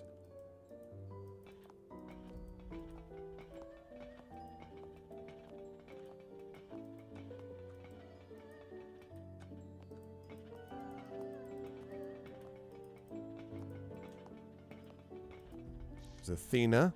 Style this piece suggests a Greek or Roman goddess or something of that sort, but mythology was never my specialty. Seems this fellow isn't keen on letting me past him. I'm a cop, though. Oh.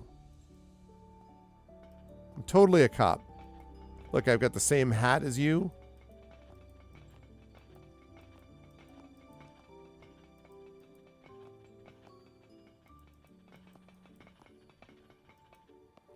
This place is all closed down. It's very odd. It's a very strange experience playing a game, and cool, but it's a strange experience to go play a game where I know a bunch of these areas that I have access to in other spots, but not access to with given characters. It's very odd. Typical denizen of the Rose. Upon spotting me, she looks up from the piano she was playing. She looks a mite haggard. Oh, hello, Constable. My name's Louise Arts, and I got what you need. Oh, it's going to be extra if you'd like to bring an automaton along. Teddy, what is meant by along in this context? Never you mind, Otto. No thank you, miss. I'm afraid that's not why we're here today. Suit yourself. Oh, no, wrong voice. Suit yourself, officer. I'm actually looking for an old friend. Tracking down a fugitive from the law, one Mr. Sykes. All right, they've hired a new dog catcher, did they? I don't want no business with the bobbies. It's of utmost importance that I find Sykes before the full moons. Just tell me where he is and I'll be on my way. I'm only asking because the word all over is he's wanted on suspicion of being the courtesan killer.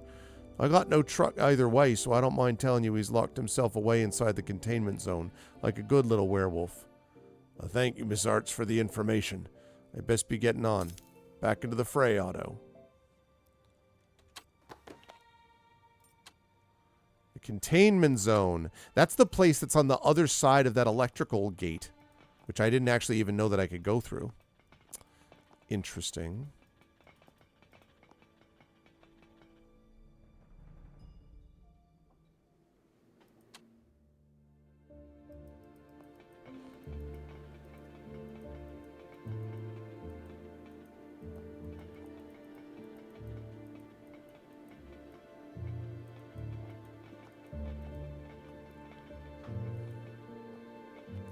All right, I've tried to get this this pound note out with a couple of people, and 25% chance. Let's do it. I failed. Darn it. Thought about it too long, and it's simply not worth it. Well, that's unfortunate. One of these days, I'm going to actually get that banknote out of the toilet. That's going to be a big day.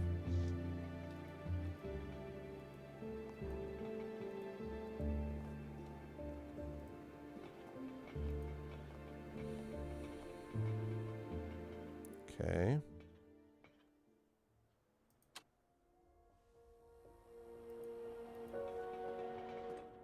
Let me save it here.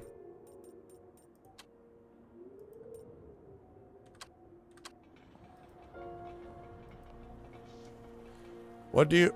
Oh, officer. Actually, I don't seem to recognize you. Wager you're from another precinct. Yeah, I wager you're from another precinct. Peas in a pod, these two. Kipling and Ogilvy.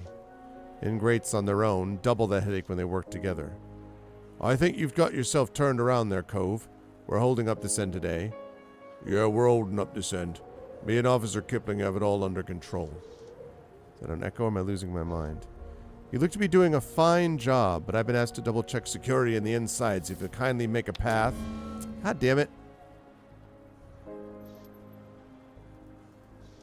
Right, now they're sending constables on important security jobs now.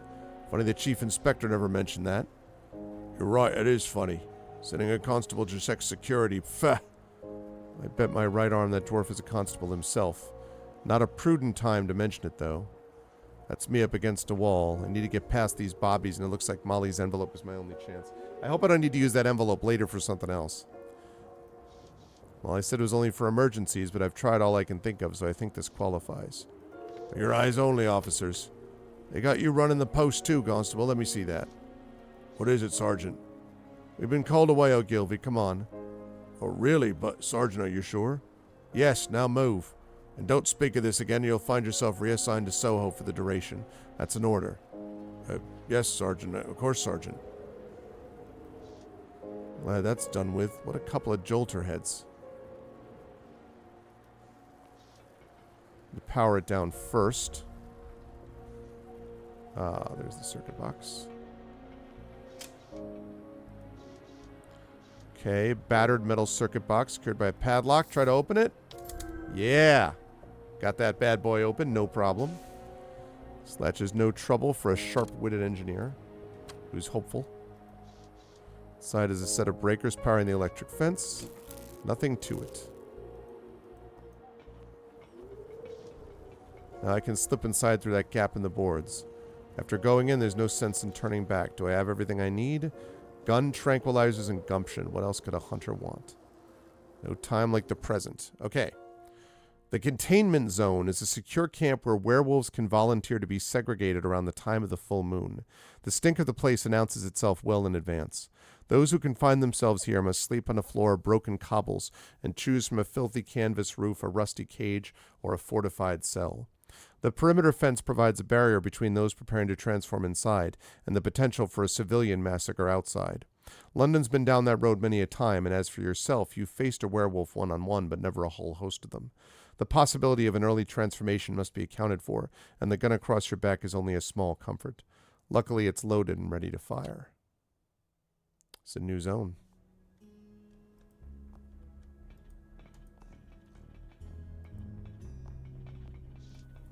Despite the rancid vapor of oil and industrial waste, this humble firepot is a vagabond's best friend, as close to a hearth as he or she may ever have.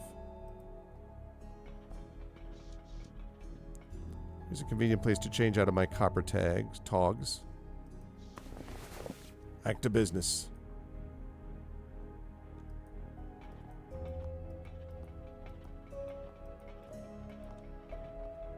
Hunched woman. Old woman! This poor dear is having a rough go of it. She looks up at me through a messy tangle of hair. It's not even dark yet. Judging by those tufts of hair, I'd say we're seeing an early transformation. They treating you all right in here? They treat me like a beast, but I came to the zone of my own accord. You happy to know a Mr. Sykes? Sorry, but I haven't had the opportunity to make any friends in here. With her daylight failing and the moon keenly rising, I imagine she's quite preoccupied. Wait, what was that, Otto? I will not participate in this enterprise. Is that a touch of rebellion I'm hearing? Fascinating. I don't know what you mean. You are failing to consider Mr. Sykes' inherent value as an intelligent entity. I will not participate in his abduction. An automaton's empathy for his fellow sentient being has outstripped my own. Makes a dwarf think. I am a monster hunter, Odo. That's my vocation, as you very well know, and Mr. Sykes is a werewolf. Because of their feral nature, werewolves have certain limitations on their rights. They're not full citizens like you, and like I am. You are conceding, although Mr. Sykes is a sentient being, you have chosen to violate his innate human rights. You make a strong point about Mr. Sykes, and I'll take it under advisement. But I can't have anyone naysaying me in the middle of a job. Why don't you head back to the workshop for now, and I'll see you later. Yes, that is a reasonable compromise. Still, I wonder if I'm going too far with this endeavor. Tranquilizers in the chamber. Better keep my trigger finger at the ready.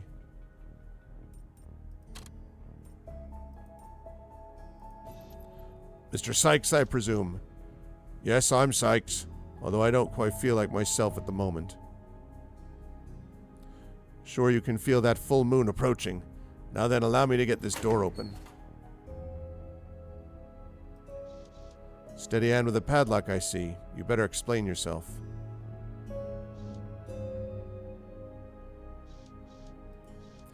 I'm taking you to fight for Molly O'Malley. That's gotta beat sitting there and waiting for the Met to get hold of you, yeah? The Met? What blaze you talk about, Cove? The Bobbies want you under suspicion of being the courtesan killer. What slander is this? I've done nothing. Guilty or innocent makes no difference to me. I'm just doing a job. So you're moving me to another cage where I'm to fight for me life, but in some kind of blood sport instead of before a judge.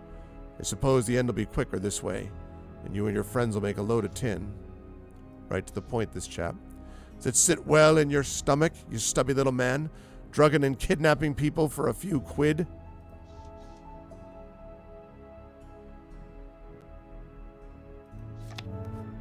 The iconoclast trait.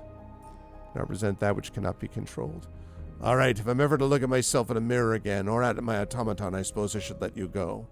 It's clearly the right thing to do. What a letdown, inopportune moment to grow a conscience, if you ask me.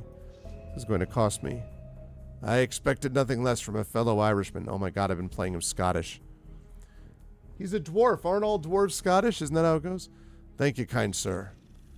We sized each other up as he stepped out of the cell, but then I saw the reflection of something menacing in his haunted eyes. Without a word, he rabbited into the pooling shadows. In his place was a hulking minotaur with a mechanical eye, leering down at me with a look of pure contempt. Damn it all, but you're a nuisance, Redgrave.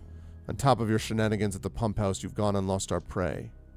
Thanks for stating the obvious. Any road, the fine work you did over at the pump house certainly didn't go unnoticed. Molly's now seeking compensation for your antics, and I've come to claim those couple of pounds. I can convince him to let me off the hook? Yeah, let's go. Come now, Jemmy. I'm sure I can use the bounty for catching Sykes to appease Molly. Fair point. I'll have your head if you even think about splurging your future earnings on costly goods instead of paying Molly a visit.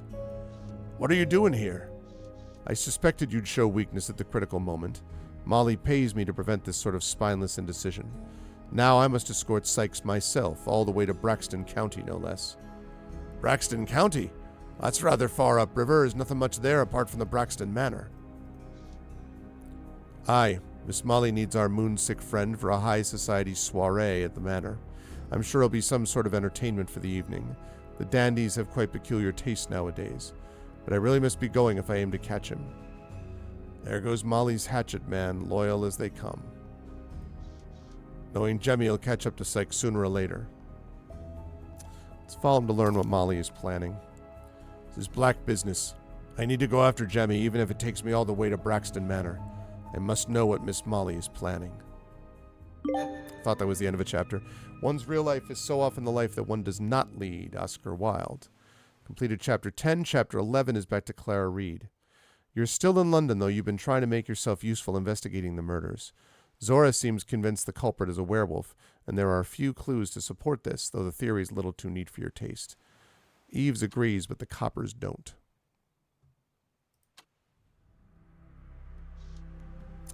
Ugh, talking to Molly always makes my skin crawl. And I've got this dratted party tonight.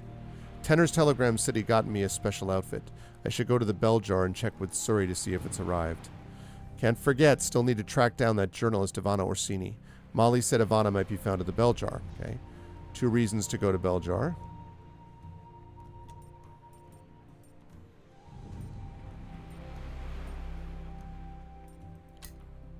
Let's do it. Bell jar time.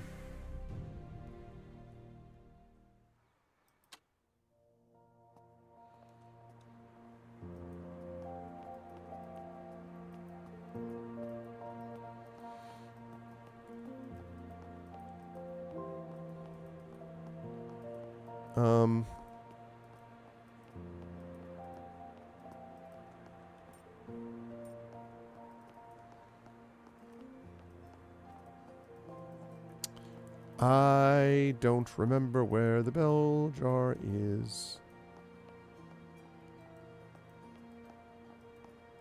It's the apothecary.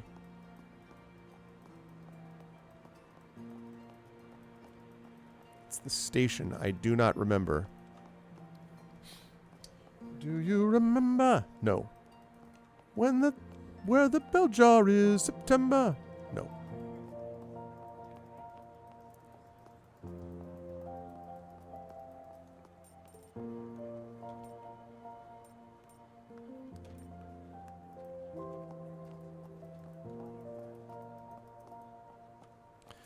This is right, isn't it? Sarah Square. Yeah, the Bell Jar Hotel. I just don't remember where that is. It might actually be up here.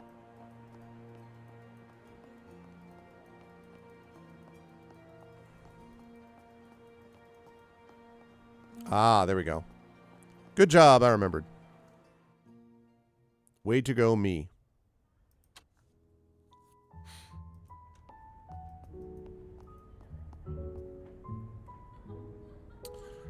Find Ivana.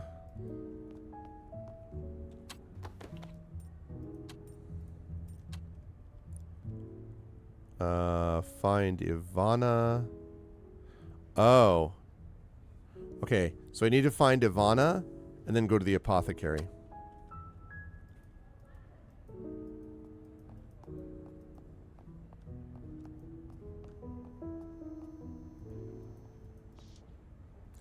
Ivana and Sori seem to be engaged in quite a spirited conversation. This might be the only chance I have to ask her about the authenticity of the courtesan killer's letter published in the London Journal. My address is on the card. Whether it be peculiar or mundane, write to me about anything. I keep my sources anonymous. That is a promise. A clean flourish as she passes over her visiting card.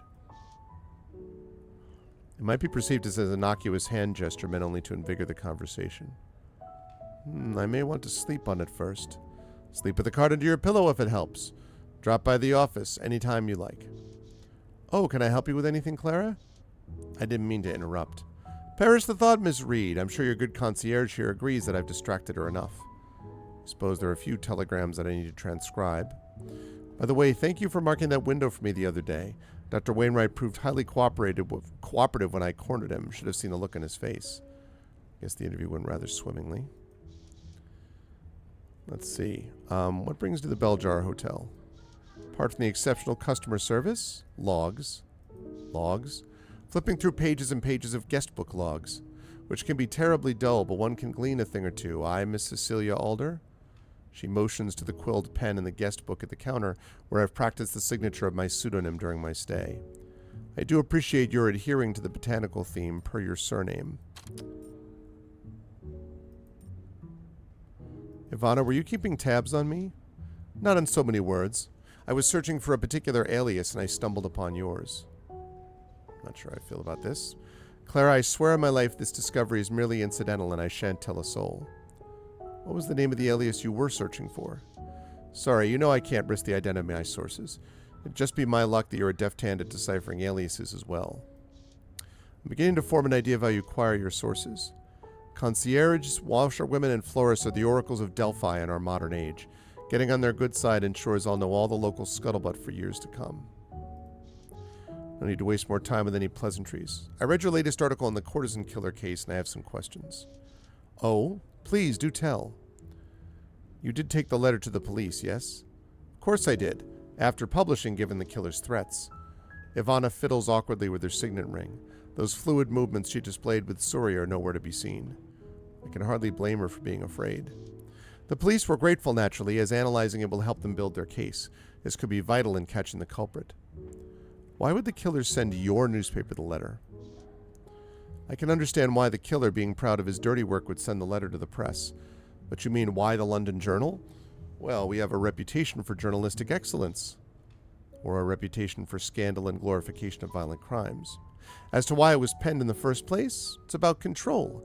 The killer controls his victims' lives, and with the letter, controls how the police will chase him, as well as the narrative overall. Him? Then you must have someone pegged for it. Oh yes, and I don't mind saying so. The letter said, I'm a proper beast and shan't ever be caged. So I thought to myself, but of course, it's a werewolf. Oh dear, that's quite an assumption to make. One of my many contacts is a man called Mr. Sykes. He's a lichen, mind you, and he became rather agitated when I showed him the letter. You think he wrote it? I'm not sure, but I suspect Sykes for a number of reasons, not all of which I can share. Still think it's too obvious that it's him. Not until I put together the rest of my story, one that everyone will be reading when they do arrest the fellow. Seems strange the letter was published the night after another slaying, particularly when the letter itself indicates a lack of excitement recently. Truthfully, I did receive the letter sometime before the publishing last evening. I was hesitant to publish at all, as you might have guessed. Why publish it now, then? There was no particular reason, I'm afraid. I just decided it was worth the risk. That seems not likely. Ivana looks uncharacteristically conflicted. If I'd known another victim would arise on the same day as the printing, I would have waited. Or perhaps withheld it entirely. You have my word on that. Aren't you worried that the letter could incite fear more than anything, especially after Beatrix's death?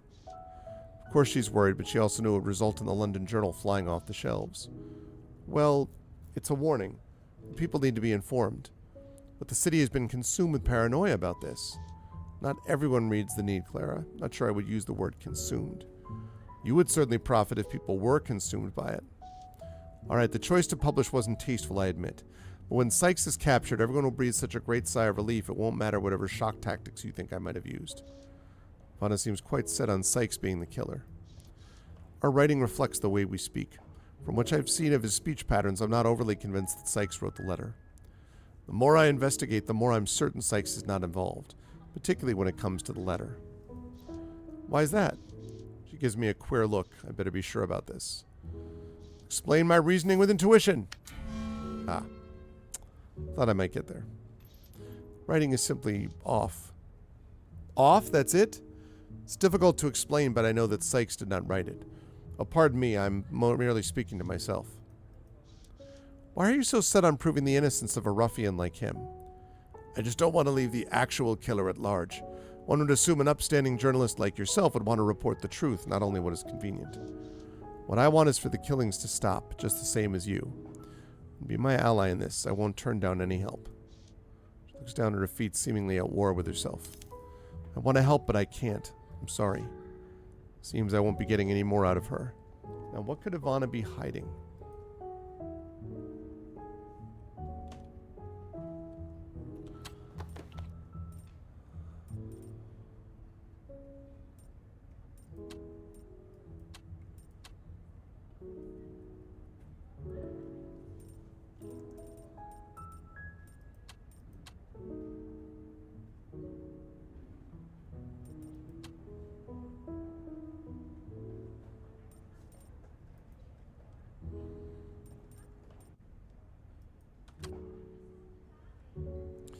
Okay, so I did that. The apothecary, right. Right. Oh, wait.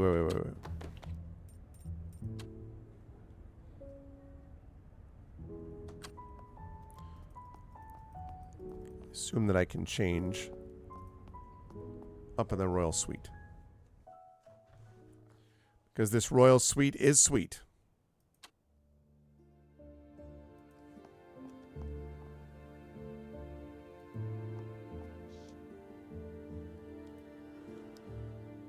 Oh, goodness.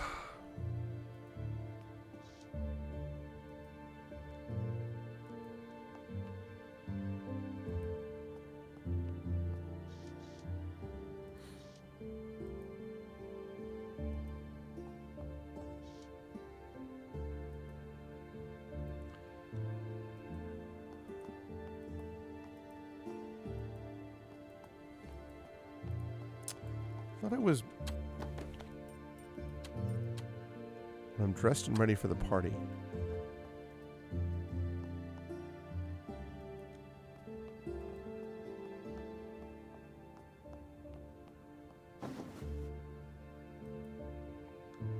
Okay. All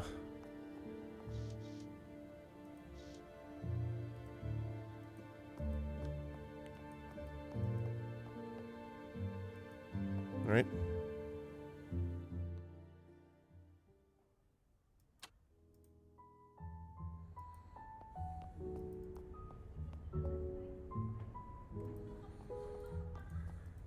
Okay.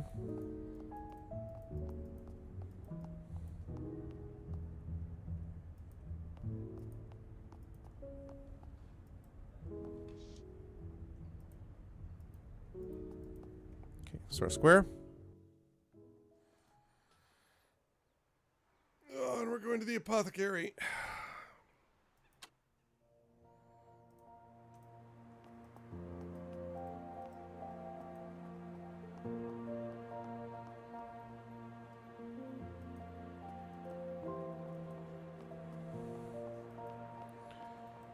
Okay.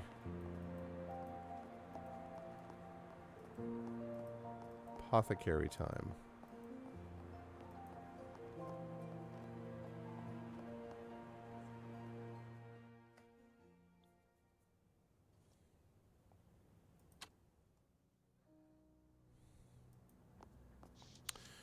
Remains a pleasure to have you in my shop, Miss Reed. All right, what about this medicine? I'm investigating the death of Casey Logre, and I was wondering if I might ask you a few questions. He looks hard at me. I had a centaur in here recently asking similar questions, and I'll tell you what I told him. I sell quite a bit of medicine, Miss Reed. It's my profession. And you don't remember Casey at all? Any details the potential to be helpful? It would be impossible for me to remember everyone who's passed through this shop, Ms. Reed, nor would I make the attempt in any case. Of course, I myself have recently benefited from your discretion, after all. Quite so. I'm gratified that we understand each other, Ms. Reed. Drat, well, that's that. Won't be getting any more out of him. Perhaps I should have visited him earlier.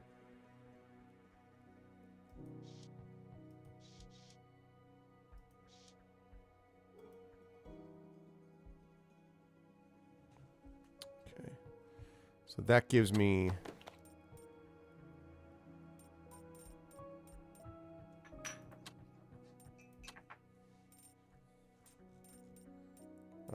that gives me... All right, so I have to now...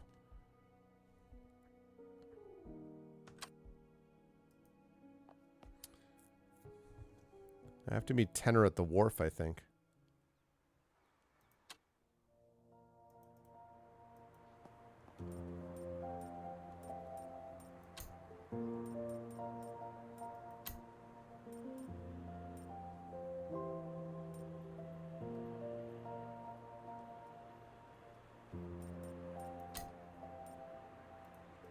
Okay.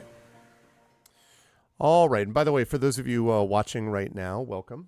This is episode 419 of Pen and Pixels. I am Arvin Eleron. This is a show that we do here on Tuesdays, focusing on story and narrative in games. And we are currently working on Sovereign Syndicate, which is very Disco Elysium adjacent, I would say, although there are some also notable differences. No real combat in this, at least not anything that you do with official stats or anything like that, but a lot of skill checks and obviously a lot of reading. So all those things have an influence one way or the other. How does still loitering here to no obvious end? So the regular version of this, if you click on the game link, if you type an !game, you'll see a link that leads to the digital deluxe edition. That is not on sale right now, but the regular edition is on sale. So if you go over there and you use the little thing at the end, that's my code. That's my affiliate code. Doesn't cost you anything extra, but gets you a couple of extra bucks if you were interested in playing this game. A minute, I'm going to have to go check in on the children. So as I said, their mom is out of town. So pick up the slack. There's a boilerplate on the door. It reads Arsenal Engine Warehouse. I'm sure Silas's toys are locked up tight in there.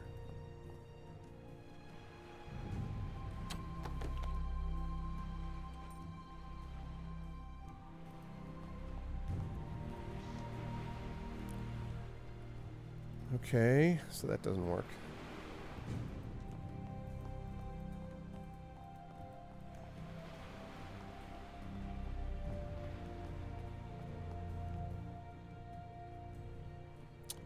Okay.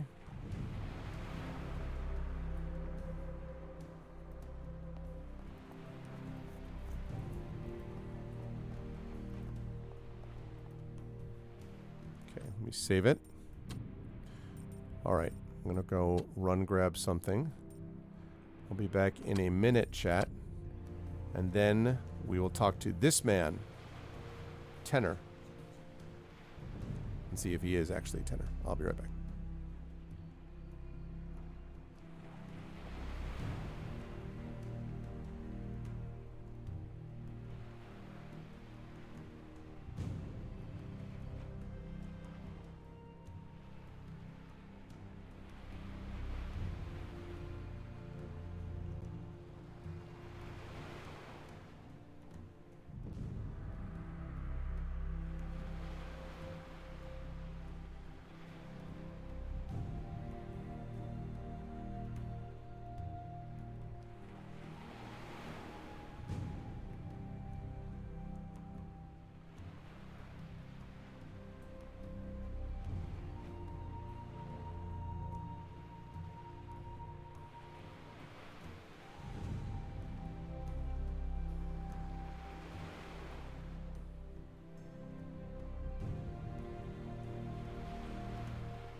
Okay.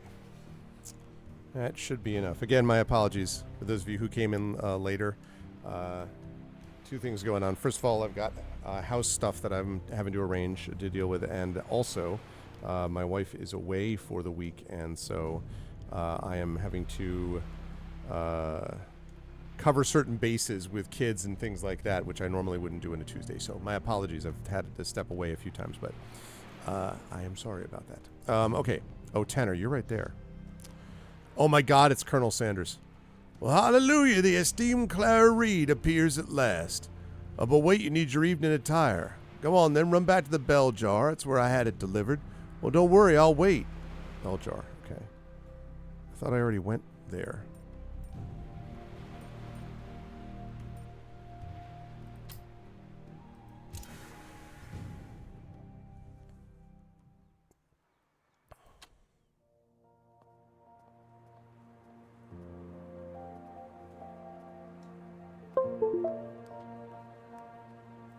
I feel like chat has been... Okay, I'm here. Feels like chat has been quiet listening into this today. Normally I have people asking a bunch of stuff, and today everyone is being contemplative, I think would be the term I would use. I mean, this game itself is kind of a contemplative game, honestly. I have noticed, I would say that one... I don't know if it's strong enough to be a criticism, but one thing I would note about it is that I do wish that there was more variety to the music. I feel like there are a few themes, and that's pretty much it. And there's not a lot going on the music front, and so that is something that occurred to me, is that I think they could have done with a little more variety with this, honestly.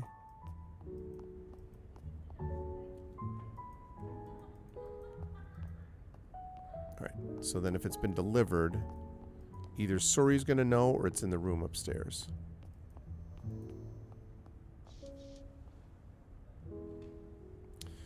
Oh, got delivered. Oh, by the by, a package just arrived for you. Got it right here if you'd like to collect. Package from whom? It's from your friend Tanner Cunningham, it seems. Thank you, Suri. I can take the package now if you'd like. Not a problem, Ms. Reed. Whatever it is, I can head it up to my room and put it onto the dressing table when I'm so inclined. You keep up with the news, Suri. I don't suppose you recall any strange visitors last month. It's about that girl, Hannah, was it? One who turned up dead last month? You remember her? Of course I do, the poor dear. She was staying with us in one of the less fancy rooms for a spell. What happened to her personal effects after the crime? Bobby's took most of it in after the fact, except for a few bits and bobs. Suri produces a worn hairbrush with a carved ivory handle from a drawer set within the reception desk. This was hers. Might be a titch morbid, but I've been using it myself, truth be told. It's yours if you like, if you need it for evidence or some like. You were using a dead woman's hairbrush? Suri shifts uncomfortably. Well, it's not like she was using it, was she? I couldn't let it go to waste. You ought to be ashamed of yourself. Oh, like you're any better. I believe she was killed in the hotel itself. What, really? Saints, but that's a chilling thought. Apparently some residents heard quite a scuffle the night of the murder. I suppose it's possible. The poor dear, I'd no idea. Did she have any visitors the night of the murder? Her specifically? I'm afraid not. Plenty of people in and out that night, though. Damn. Okay. Alright, that gave me...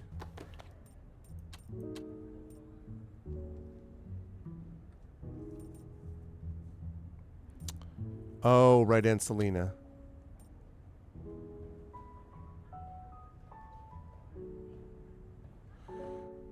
Right.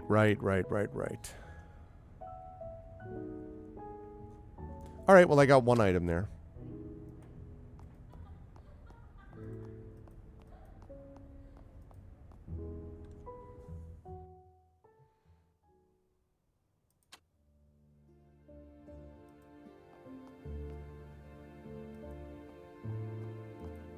Alright, dressing table.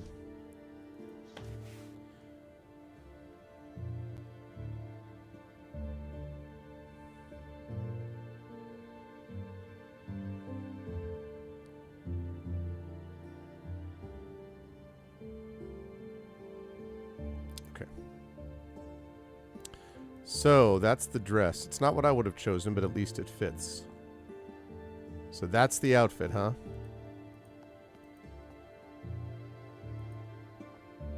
Okay. Now she's got the dress, which means she can now head to Tenor and then to Braxton Manor. I wonder if they're all the of these people are going to converge. Like, Teddy is on his way to Braxton Manor. She's going to go to this party with Braxton Manor, which tells me that the next chapter is probably going to involve Atticus, who's going to have to go to Braxton Manor for some reason. If I had to guess.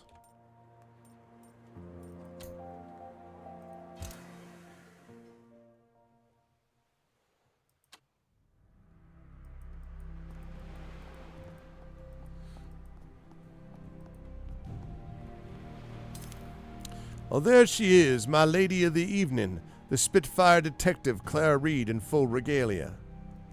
Detective? I like that one. Why, that's right. I heard from my sources that you've been running here, there, and everywhere today, trying to topple the perpetrator of a ghastly set of murders, they say. By his sources, he must mean Iron Bear. Likely he saw me as I was bustling about Sora Square today. Your sources were correct. I'm doing my own research into the death of Beatrix Aguirre. Beatrix Aguirre? A fellow worker at the Rose and the woman whose life was taken last night. Right. Well, I'm sorry, Sweet Pea. I should have realized you'd known her. You had a personal connection to the case. It's fine, Tenor. Tenor's the last person I'd expect to understand. Shouldn't we be going soon? Shall I tell the boatman we're all set? Afraid it'll be a bit of a trip up the river from here, and we won't back to London till late. You ready to shove off, Spitfire? I'm ready. Let's head out. By the by, where's Iron Bear? Is he not joining us tonight? Right here. Sorry for being tardy. Not a problem, my friend. You made it just in time.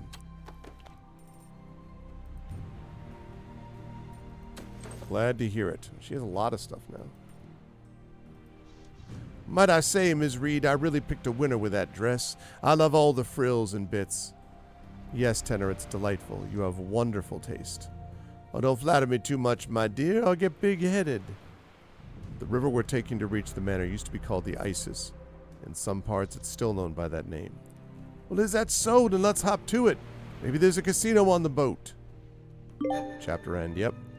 Man, it does not think for himself, does not think at all. Oscar Wilde. This has got to be Atticus, right? It's Otto. Otto gets his own chapter? Really? Well, that's interesting. Huh. You decided to part ways with your friend and creator Teddy Redgrave over his recent contract to abduct a werewolf named Sykes. You owe this and many other new experiences to the Determination Corps. Ever since it was installed, you've had access to complex decisions and your mind has been flooded with questions. Let's see.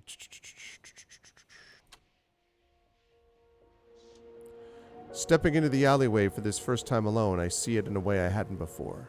It's empty. It feels empty. I've made it. I've been here before, but this time it's on my own terms. Don't be afraid, Otto. This is what every person does. They strike out on their own. They make their own choices. I am alone. This may seem unfamiliar, but it isn't. The only difference is that I decided to be here. Hey, what's up, Om Reed? So it's definitely connected to Disco Elysium in terms of the feel of it is similar. It's a lot less dense, I think. I think I kind of bounced off of Disco Elysium, I mentioned before, because I felt Disco Elysium was just very, very slow. This, I feel, is less that way, although it has moments.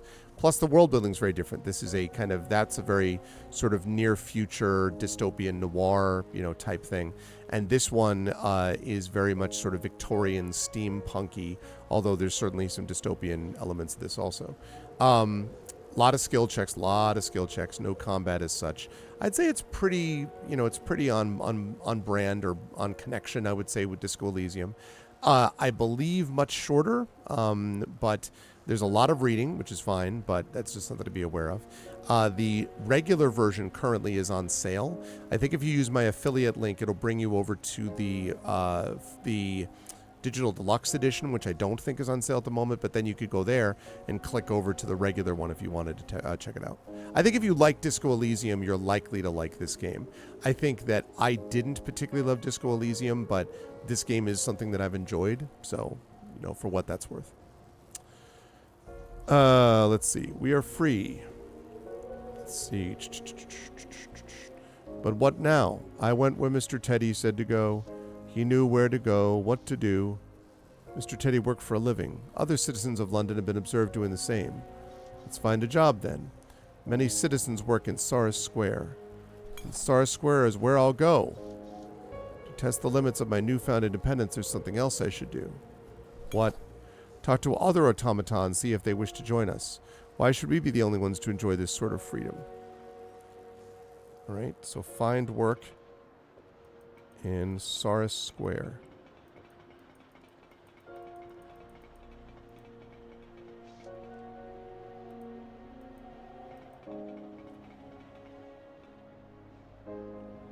Oh, my pleasure.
Okay. Saris Square.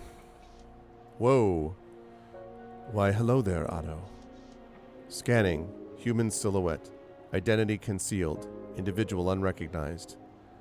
Hello, sir. If you were to lower your mask, I'm certain I would remember you. You wouldn't know my face even if I removed the mask. We haven't met. Then how are you able to retrieve my name from memory? I'm an acquaintance of your master.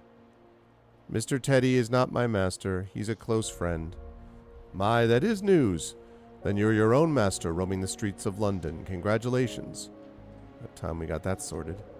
Mr. Redgrave has really accomplished something with you. A compliment is a rare thing for an automaton to receive, but I'm unsure how to interpret it coming from this stranger. How do you know Mr. Teddy? I know him through his military record and by reputation mostly. Did you know that in addition to his many other skills, Theodore Redgrave was once a decorated soldier of the Empire? Mr. Teddy is quite handy with weapons, particularly firearms. He is, yes. Redgrave started his career... What's up, Ruvan? Yeah, it is pretty cool. It's definitely pretty cool. I think I'm about 2/3 of the way through it now. I'm on chapter, I think, 13 or 14, or I think this is 13 now with Otto. So, But yeah, I've definitely been enjoying it for sure. Again, as I've been mentioning a couple times this evening, adjacent to Disco Elysium, but I kind of bounced off Disco Elysium because of just how dense and slow it was. And this feels like not nearly to that same extent. So, yeah. That's right, Mashtai. Yep. That's right. He served the crown for many years overseas. How does a person serve a crown? Well, forgive me, crown in this case stands for Her Majesty the Queen. Achieving databank for British politics. Queen Victoria. That's the one. Unfortunately, Mr. Redgrave's tragic experience in Zululand saw him leave the Queen's service. You see, I have closely studied your master's past and present, and I must say I'm impressed. But what is your reason for observing Mr. Teddy so closely? There's something suspicious about a man hiding behind a mask. A very astute question. I'm ascertaining Mr. Redgrave's skills. You see, I may have an important job for him soon. Oh, will you have a job for me also? You know, I believe I will. Wait, how will I recognize you? I haven't seen your face and I do not know your name. Where the streets have no name. Off he goes, very suspicious. Very suspicious.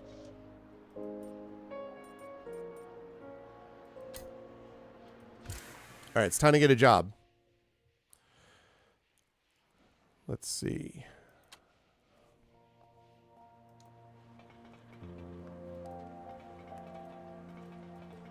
This is really interesting. Like, this is his black and white line-drawed perception.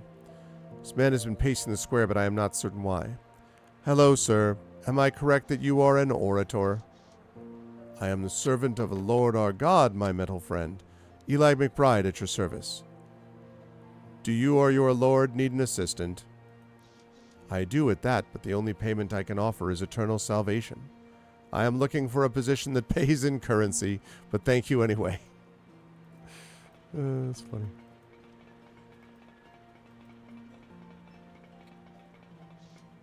What a shame this establishment closed. I'm certain they could have used a talented automatic chef.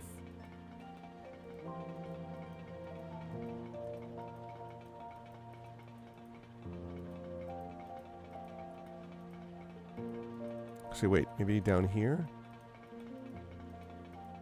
I could help the rat catcher, who I think is here.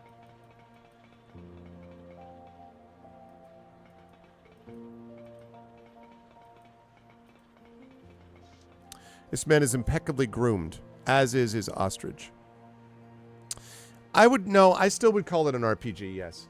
You're playing the role of one of 3 separate characters, right? And your choices directly contribute to the kind of characters they are, right down to the building of skills. I think it's actually pretty clearly an RPG. It's definitely not a, and it's even a stat-driven RPG. It's definitely not an RPG that is built through combat and experience, thereby and stuff like that. And it is... There's a whole sort of visual novel component to it, I would say. But yes, I would classify it as an RPG for sure. Again, in the same way that Disco Elysium would be classified that way. Very, very heavily story-based, but still, I would say RPG, yeah.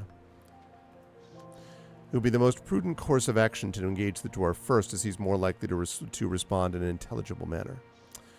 Greetings, good man. I am Otto, and I am most pleased to make your acquaintance. Well, what's this? A machine, yet so well-mannered. I'm Sir Willard Rathbone at your service. I am happy to meet... Good sir, I am in urgent need of employment. It appears... let's go. Happy to meet you, Mr. Rathbone. I'm at your service as well, if you'll allow me to help. Oh, I'm afraid not, little one. That'd be like letting the monkeys run the zoo. And I can tell you from experience, it doesn't work. They tried it once at a zoo in Siam, and things went bananas. I see. Oh, but don't be sad. You're clearly a competent and strong automaton. And look how that aluminum casing gleams in the sunlight. You'll have a job by the day's end. Compliments such as these are how the blooded mask their intentions. This man will be our master by day's end if we listen too closely. I don't know if I trust this ghost in the machine thing. What a charming man. He has excellent social graces.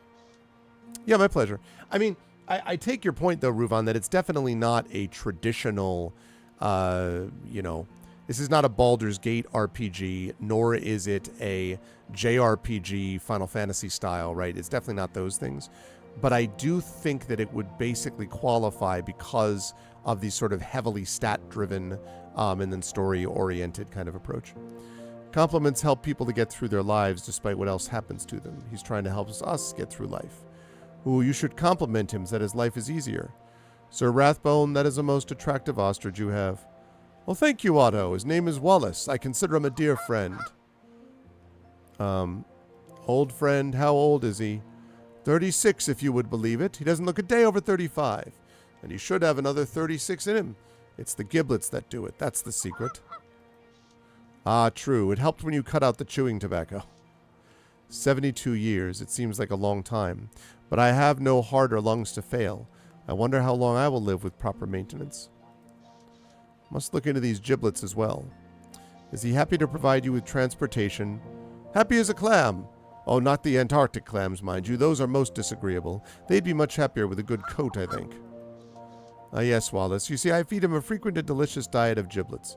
Once he's well gorged, he's happy to do anything requested. Giblets? What are giblets? Why, the finest cut. If Wallace could talk, I imagine he would say, "Good chap, I let the cut of your jibs." See? This has all been very interesting. Is there anything else I could help you with, Otto? Not at the moment, no. Thank you for your time, Sir Rathbone. I'm going to go to the rat catcher, who I think is at the front of this place. Bet he would have a job.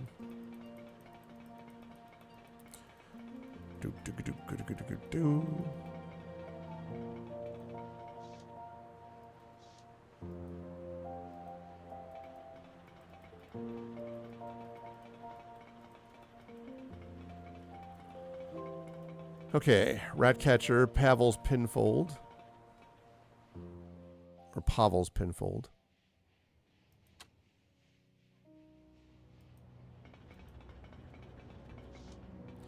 Well, hello, Otto. Fancy seeing you out and about your own. Another agent of the oppressors. Greetings, sir. May I assume you are the keeper of these rats? Oh, indeed. Keeper, friend, and confidant. The name's Pavel Gerard, and I'm at your service. Confidant? Let's see. The places you collect your rodents, aren't they frequently dim or completely dark? Yes, I suppose that's so. My Ambro-type module gives me improved vision in low light. That would be helpful. Can't argue with that, but the places rats congregate are never convenient to access, my friend. I either need to shimmy through tight places or get right down on the floor. You're just not built for that sort of work. I see. An eloquent shrug from Mr. Gerard indicates the conversation is at an end. Man, I had high hopes for that.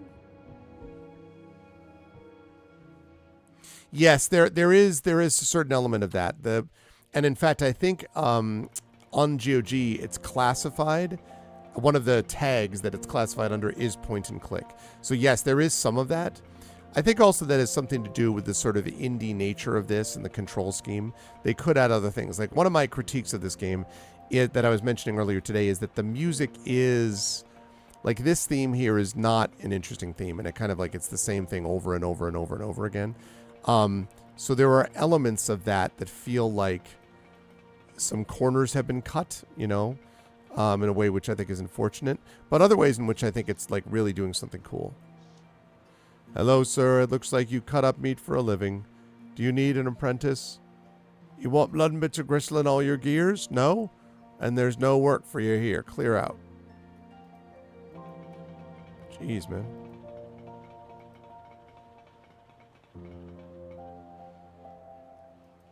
Okay. The produce merchant maneuvers his digits pensively amidst a conglomeration of legumes. Alack, a most egregious degradation of fresh harvested quality. He likely requires assistance with your decontamination, with proper decontamination, perchance. Error, we cannot just say perchance. Uncertainty as to his need for assistance would be dispelled if I simply asked. Hi there. Do you need any assistance with your fruits and vegetables? I am a careful and diligent worker, or at least I want to be. Oh, look at you! I've never seen an automaton with a personality. But no, I don't need any help, thanks anyway. Man.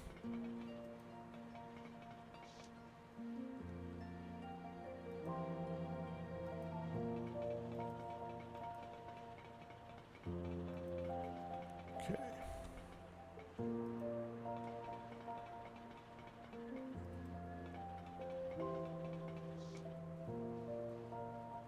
Another automaton to interface with, but they sure are dusty. No, that's just me as a reflection. I could use a dusting, though. What if the... Alright, apothecary needs something like that. Alright, let me try this with him. Yeah, like, I mean, but even so, and there just is not enough variety of songs. I would have liked to have seen a little more distinction.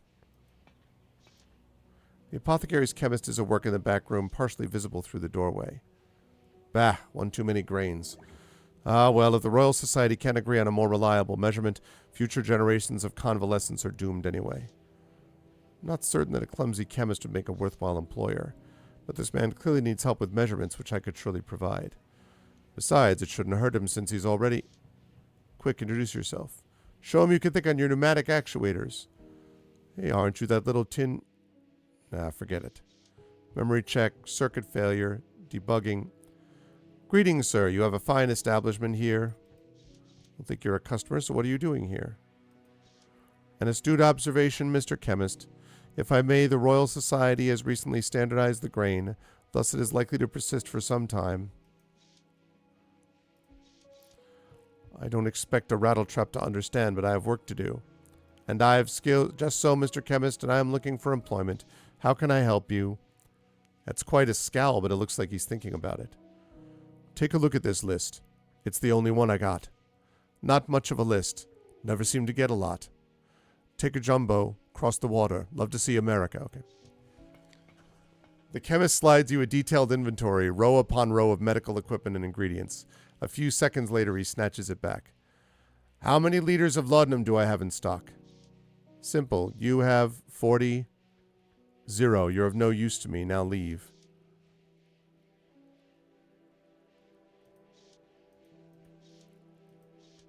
I think I may have some use for you after all. Come along. Of course it worked. Look at that beautiful craftsmanship, he's thinking. Recalculating odds of impressing obstinate individuals with physical actions. Yes, Mr. Chemist, lead the way. You better be good to Otto. Alright? If you try to screw around with Otto, I'm not going to be happy. Just this way. And which way would that be, Grey Man? Christ, Miss Mabasso, I didn't see you there. But I saw you, and I see your friend here. I hate to repeat myself, but I will ask again. Where are you taking him? I believe we are in danger. Not from her, Otto. This automaton has offered to help with my business. And how might the automaton be helping? With my bottom line. There's a dolly shop down the way that pays well for the components. Wait, you're going to sell me for scrap? He was, but not anymore. Don't talk as if it can understand.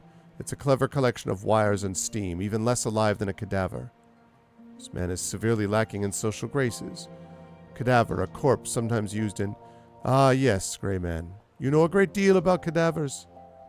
The chemist's face flashes with emotion. He quickly regains control, but not without effort. Obviously, an education in medicine involves working on cadavers. You have the stink of the grave on you. Was this education as recent as, say, last night? Is that an accusation? Need more data. The emotion reappears in the chemist's face. This time he doesn't try to hide it. Listen, witch. You would do well to stow your accusations. I am a man of science. A man who has a bottom line to meet. Is that line now to be found beneath 6 feet of soil? Oh, grave robbing. The man glares at her for a long moment. What do you want? Go back to your cut-rate medicines and corpses. Leave your new friend with me. Fine. Good day. Come with me. Oh, where are we going? Somewhere private. Let's get you off the street before someone else tries to disassemble you. No disassemble, number 5. Now we may talk. Thank you for your assistance, Miss Mabasso. I am called Otto, and it's lovely in here. But where exactly are we? This is my shop, Roots and Remedies. You're safe here, Otto. And in my sanctuary, I insist you call me Nandi. Nandi Mabasso instead of Miss Mabasso? That's right, little one. Now tell me, how did you come to be alone in Saris Square today? Doing what needed to be done. Well, this is a good time to build rapport. Try a joke. I was looking for a job. You were looking in the wrong place. That man has evil in his heart. Exactly, number 5 is alive. But little one, why do you feel the need to work? To become my own person and find my own way, just like everyone else? Why, actually? Why? I'm looking for a purpose. Aren't we all? Oh, not to worry, little one. Something tells me you're already on that path. Theodore Redgrave builds nothing without purpose. Mr. Teddy is an accomplished engineer, and he was until recently my companion. Oh, and why not anymore? Teddy accepted a contract to track down a werewolf named Sykes, a common means of employment for him, but this time he intended to enslave it into bloodsport. I could not consent to such an evil scheme. I see. I know a story you might like to hear, but... She looks me up and down, then appears to make a decision. You seek a path, one I might provide, but I am no woman forcing the young to listen. Let us speak as equals. You may have questions I can answer. What is this story you mentioned? If it would help me in some way, I'd be most excited to hear it. Yeah, right, all right. Nandi rocks back in her heels and looks upward, glancing through cracks between her great tree and the ceiling. When I was a little girl, there was a dog in my village. Every time a storm came, she would find somewhere to hide and howl at the thunder. The children laughed at her, knowing storms meant rain, and rain meant healthy crops. Why fear the thunder? Thunder precedes lightning. Just so, just so. One day, as the dog cowered beneath the cart howling, one of the children was struck by lightning and killed. I watched it happen. What is the purpose behind recalling the story? That dog knew a secret about the terrors of the world. She tried to warn us while those who laughed and danced about flirted with death. Now when I hear rain, do you know what I feel, Otto? I feel the need to hide and howl. I like this. Her story makes incorrect assumptions about lightning. Oh, I know what your story means. It is a metaphor. Thunder is Parliament, the cart was Her Majesty, and the dog was tea. I fear that the point of my story has been lost, and for that I apologize. I wished only to make a point about Teddy Redgrave. I'm afraid I do not understand the relevance of your story to Mr. Teddy. Not so long ago, Teddy was a soldier in Her Majesty's army. They were sent to Zululand to make war on King Mumbiazi. Lagging a day behind the other units, Teddy's company arrived late. This spared him an untimely death. Truly, in the months that followed, a great torrent of rain drenched the land. The English soldiers were tasked with evacuating the remaining colonists, but they were beset by harriers, both human and other. Mr. Teddy has seen horrors. It must have changed him. That's why it's important to make my own way. I won't be shackled by someone's commands again.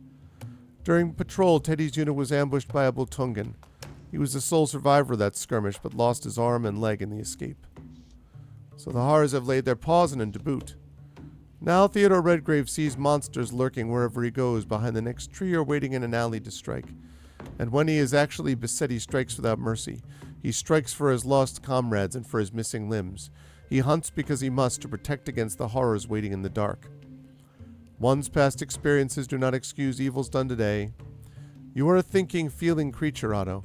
You are allowed your opinion about your friend's choices, but they may lead him into further danger, as they have now. Mr. Teddy is in danger. He is?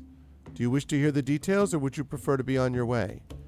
Teddy's in danger. I must hurry. There's no time. Details, every last one. If I don't know what imperils him, how can I save him? Teddy Redgrave chose his path and we chose ours. This is none of our concern. Oh, interesting. Mr. Teddy is in trouble. I need all of the details. Very well. I will tell you everything you need to know. My friend Dr. Clancy Wainwright at Bethnal House has been working on a medicine to help the people of London.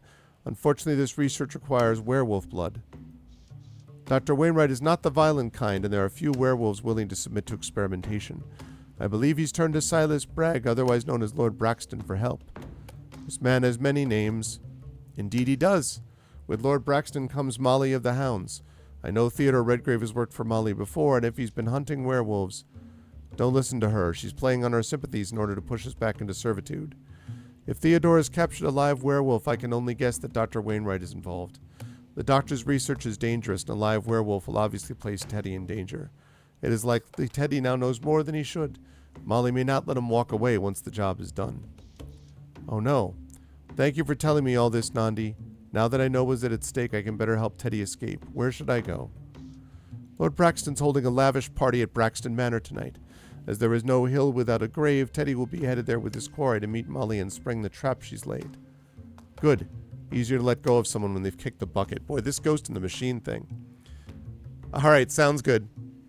Sleep well, Ruvan. Otto, however you feel about Mr. Redgrave, I think you should go to Braxton Manor tonight. Yeah, so the game is going to end. Everyone's going to Braxton Manor. Everyone's going to end up there. She takes a deep breath that looks so wonderfully human I am moved. If only I had lungs, I could experience the same. Lungs are overrated, weak sacs of air that puncture as easily as balloons. Not to save Mr. Redgrave from his own fear and hatred, then, well, Lord Braxton is the host. Is he the engineer who designed my recent upgrade? I'm sure you speak of the Determination Corps. Yes, he is the inventor. If you're interested in learning more about your origins, would you not speak to the man who made your components? No, my friend Teddy Redgrave is in danger. I must help him. How do I get to the manor? The fastest way to Braxton Manor is Lord Braxton's airship, which is moored at the wharf. If the man himself is there, you could ask for an invitation to his soiree. And with the last brick laid, the walls will come into collision. Sorry, Nandi, but I don't understand. Oh, it is nothing. May the wind always be at your back, little one, until we meet again.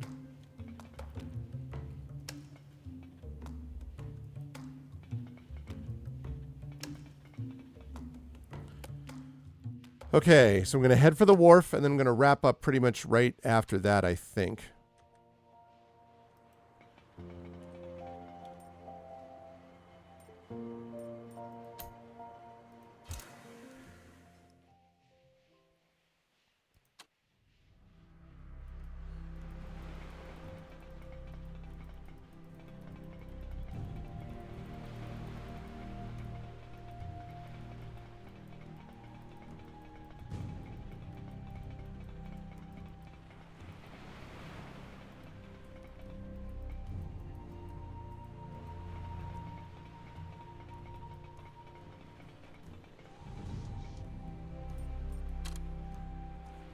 I wonder if that's a...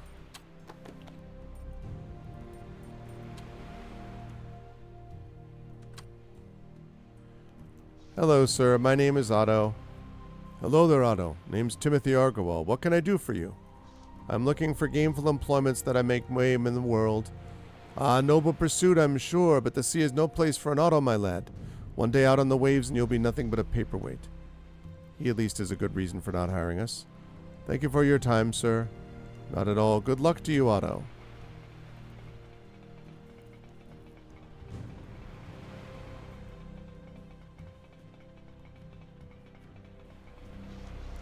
Naval piston individual I ever saw one. Greetings, friend. My name is Otto. Direct me to the cargo that needs loading or unloading. Seems to be struggling even with this basic message. Are you content in your work here? It has been 0.33 days since my last accident. Sound like unsafe working conditions to me.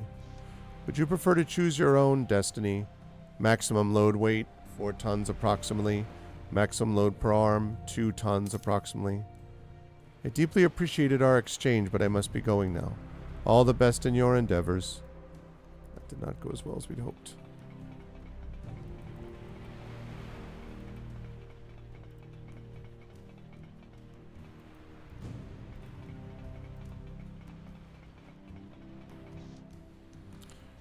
Otto, I haven't seen you in a month of Sundays. Where's Teddy? Error. It has been a very short amount of time since Dante was last encountered. Phrase incorrect. Oh, I believe this is sarcasm when the speaker means the opposite of what is said. I will file this technique away for use later on. Teddy is in a spot of trouble. Can you help? Doesn't surprise me, but it's strange that you're not helping him already. What kind of trouble is this? It is... this is very complicated. How do I explain? I must impress upon Dante the urgency of the situation. We should at least find a way to Braxton Manor where a chat with our creator could be pertinent. If we have to lie to receive help from Dante, so be it. Teddy had been working for Molly. Well, Bixby. But Bixby works for Molly, and Molly works with Lord Braxton and Dr. Clancy Wainwright, and they're doing strange things with werewolf blood, but Teddy doesn't know this. And now the only way to keep Teddy out of danger is to speak with Dr. Wainwright. Dr. Wainwright will be at Braxton Manor, but I need to get there first, and I need the airship, and I need Lord Braxton to let me into his party. Terrible things could happen to Mr. Teddy, don't you see? Whoa, Otto. Whoa, slow down. Teddy's mixed up with werewolf business, and it has to do with Molly somehow? Molly of the Hounds? Affirmative. Ugh. I knew Silas, or Lord Braxton, was involved with those cane rats, but dragging Teddy into it is a bridge too far. Even so, you can't just rap on the airship hatch and ask Lord Braxton to invite you. But I must. One may only attend a party if they have an invitation. Oh, Otto, you still got a lot to learn. I've been thinking about this for a while. It's about time I took a holiday, maybe even traveled for a while. I've always wanted to meet the Prussian clocksmiths. They're doing incredible things with spring-loaded birds. Dante sniffs and crosses his arms. Looks like a plan of action is forming in his mind. But I think that first we need to get you into that party. Nobody's going to just let you in, but I could sneak you in. That's the only way. It's settled then. Let me know when you're ready. There's no time to waste.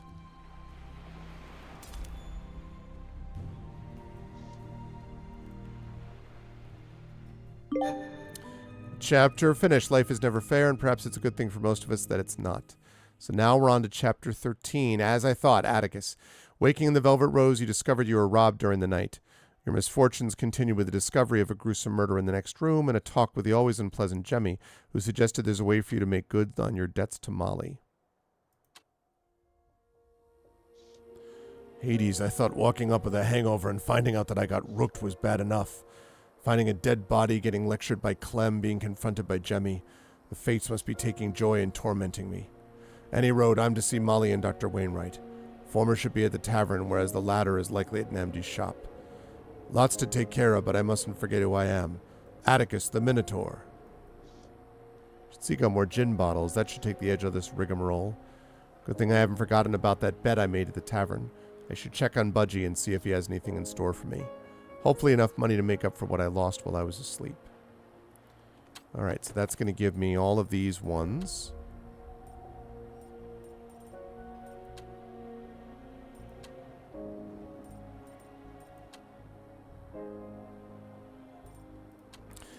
That's right, 1,000,000 tasks.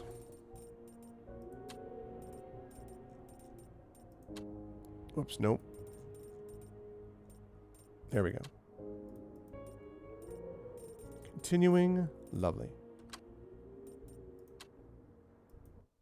Okay. There is a Dante. That's right, I had forgotten about that, actually. All right, so we are now up to... we've completed Chapter 12, which is uncommon, which says a lot of people don't go through most of the game, or as much of the game. 43%, 10 hours in. So yeah, I'm having a lot of fun with this game for sure. I think, as I say, other than the music and a couple of other things, I think there's some really fun things happening here with this game, and I am enjoying it.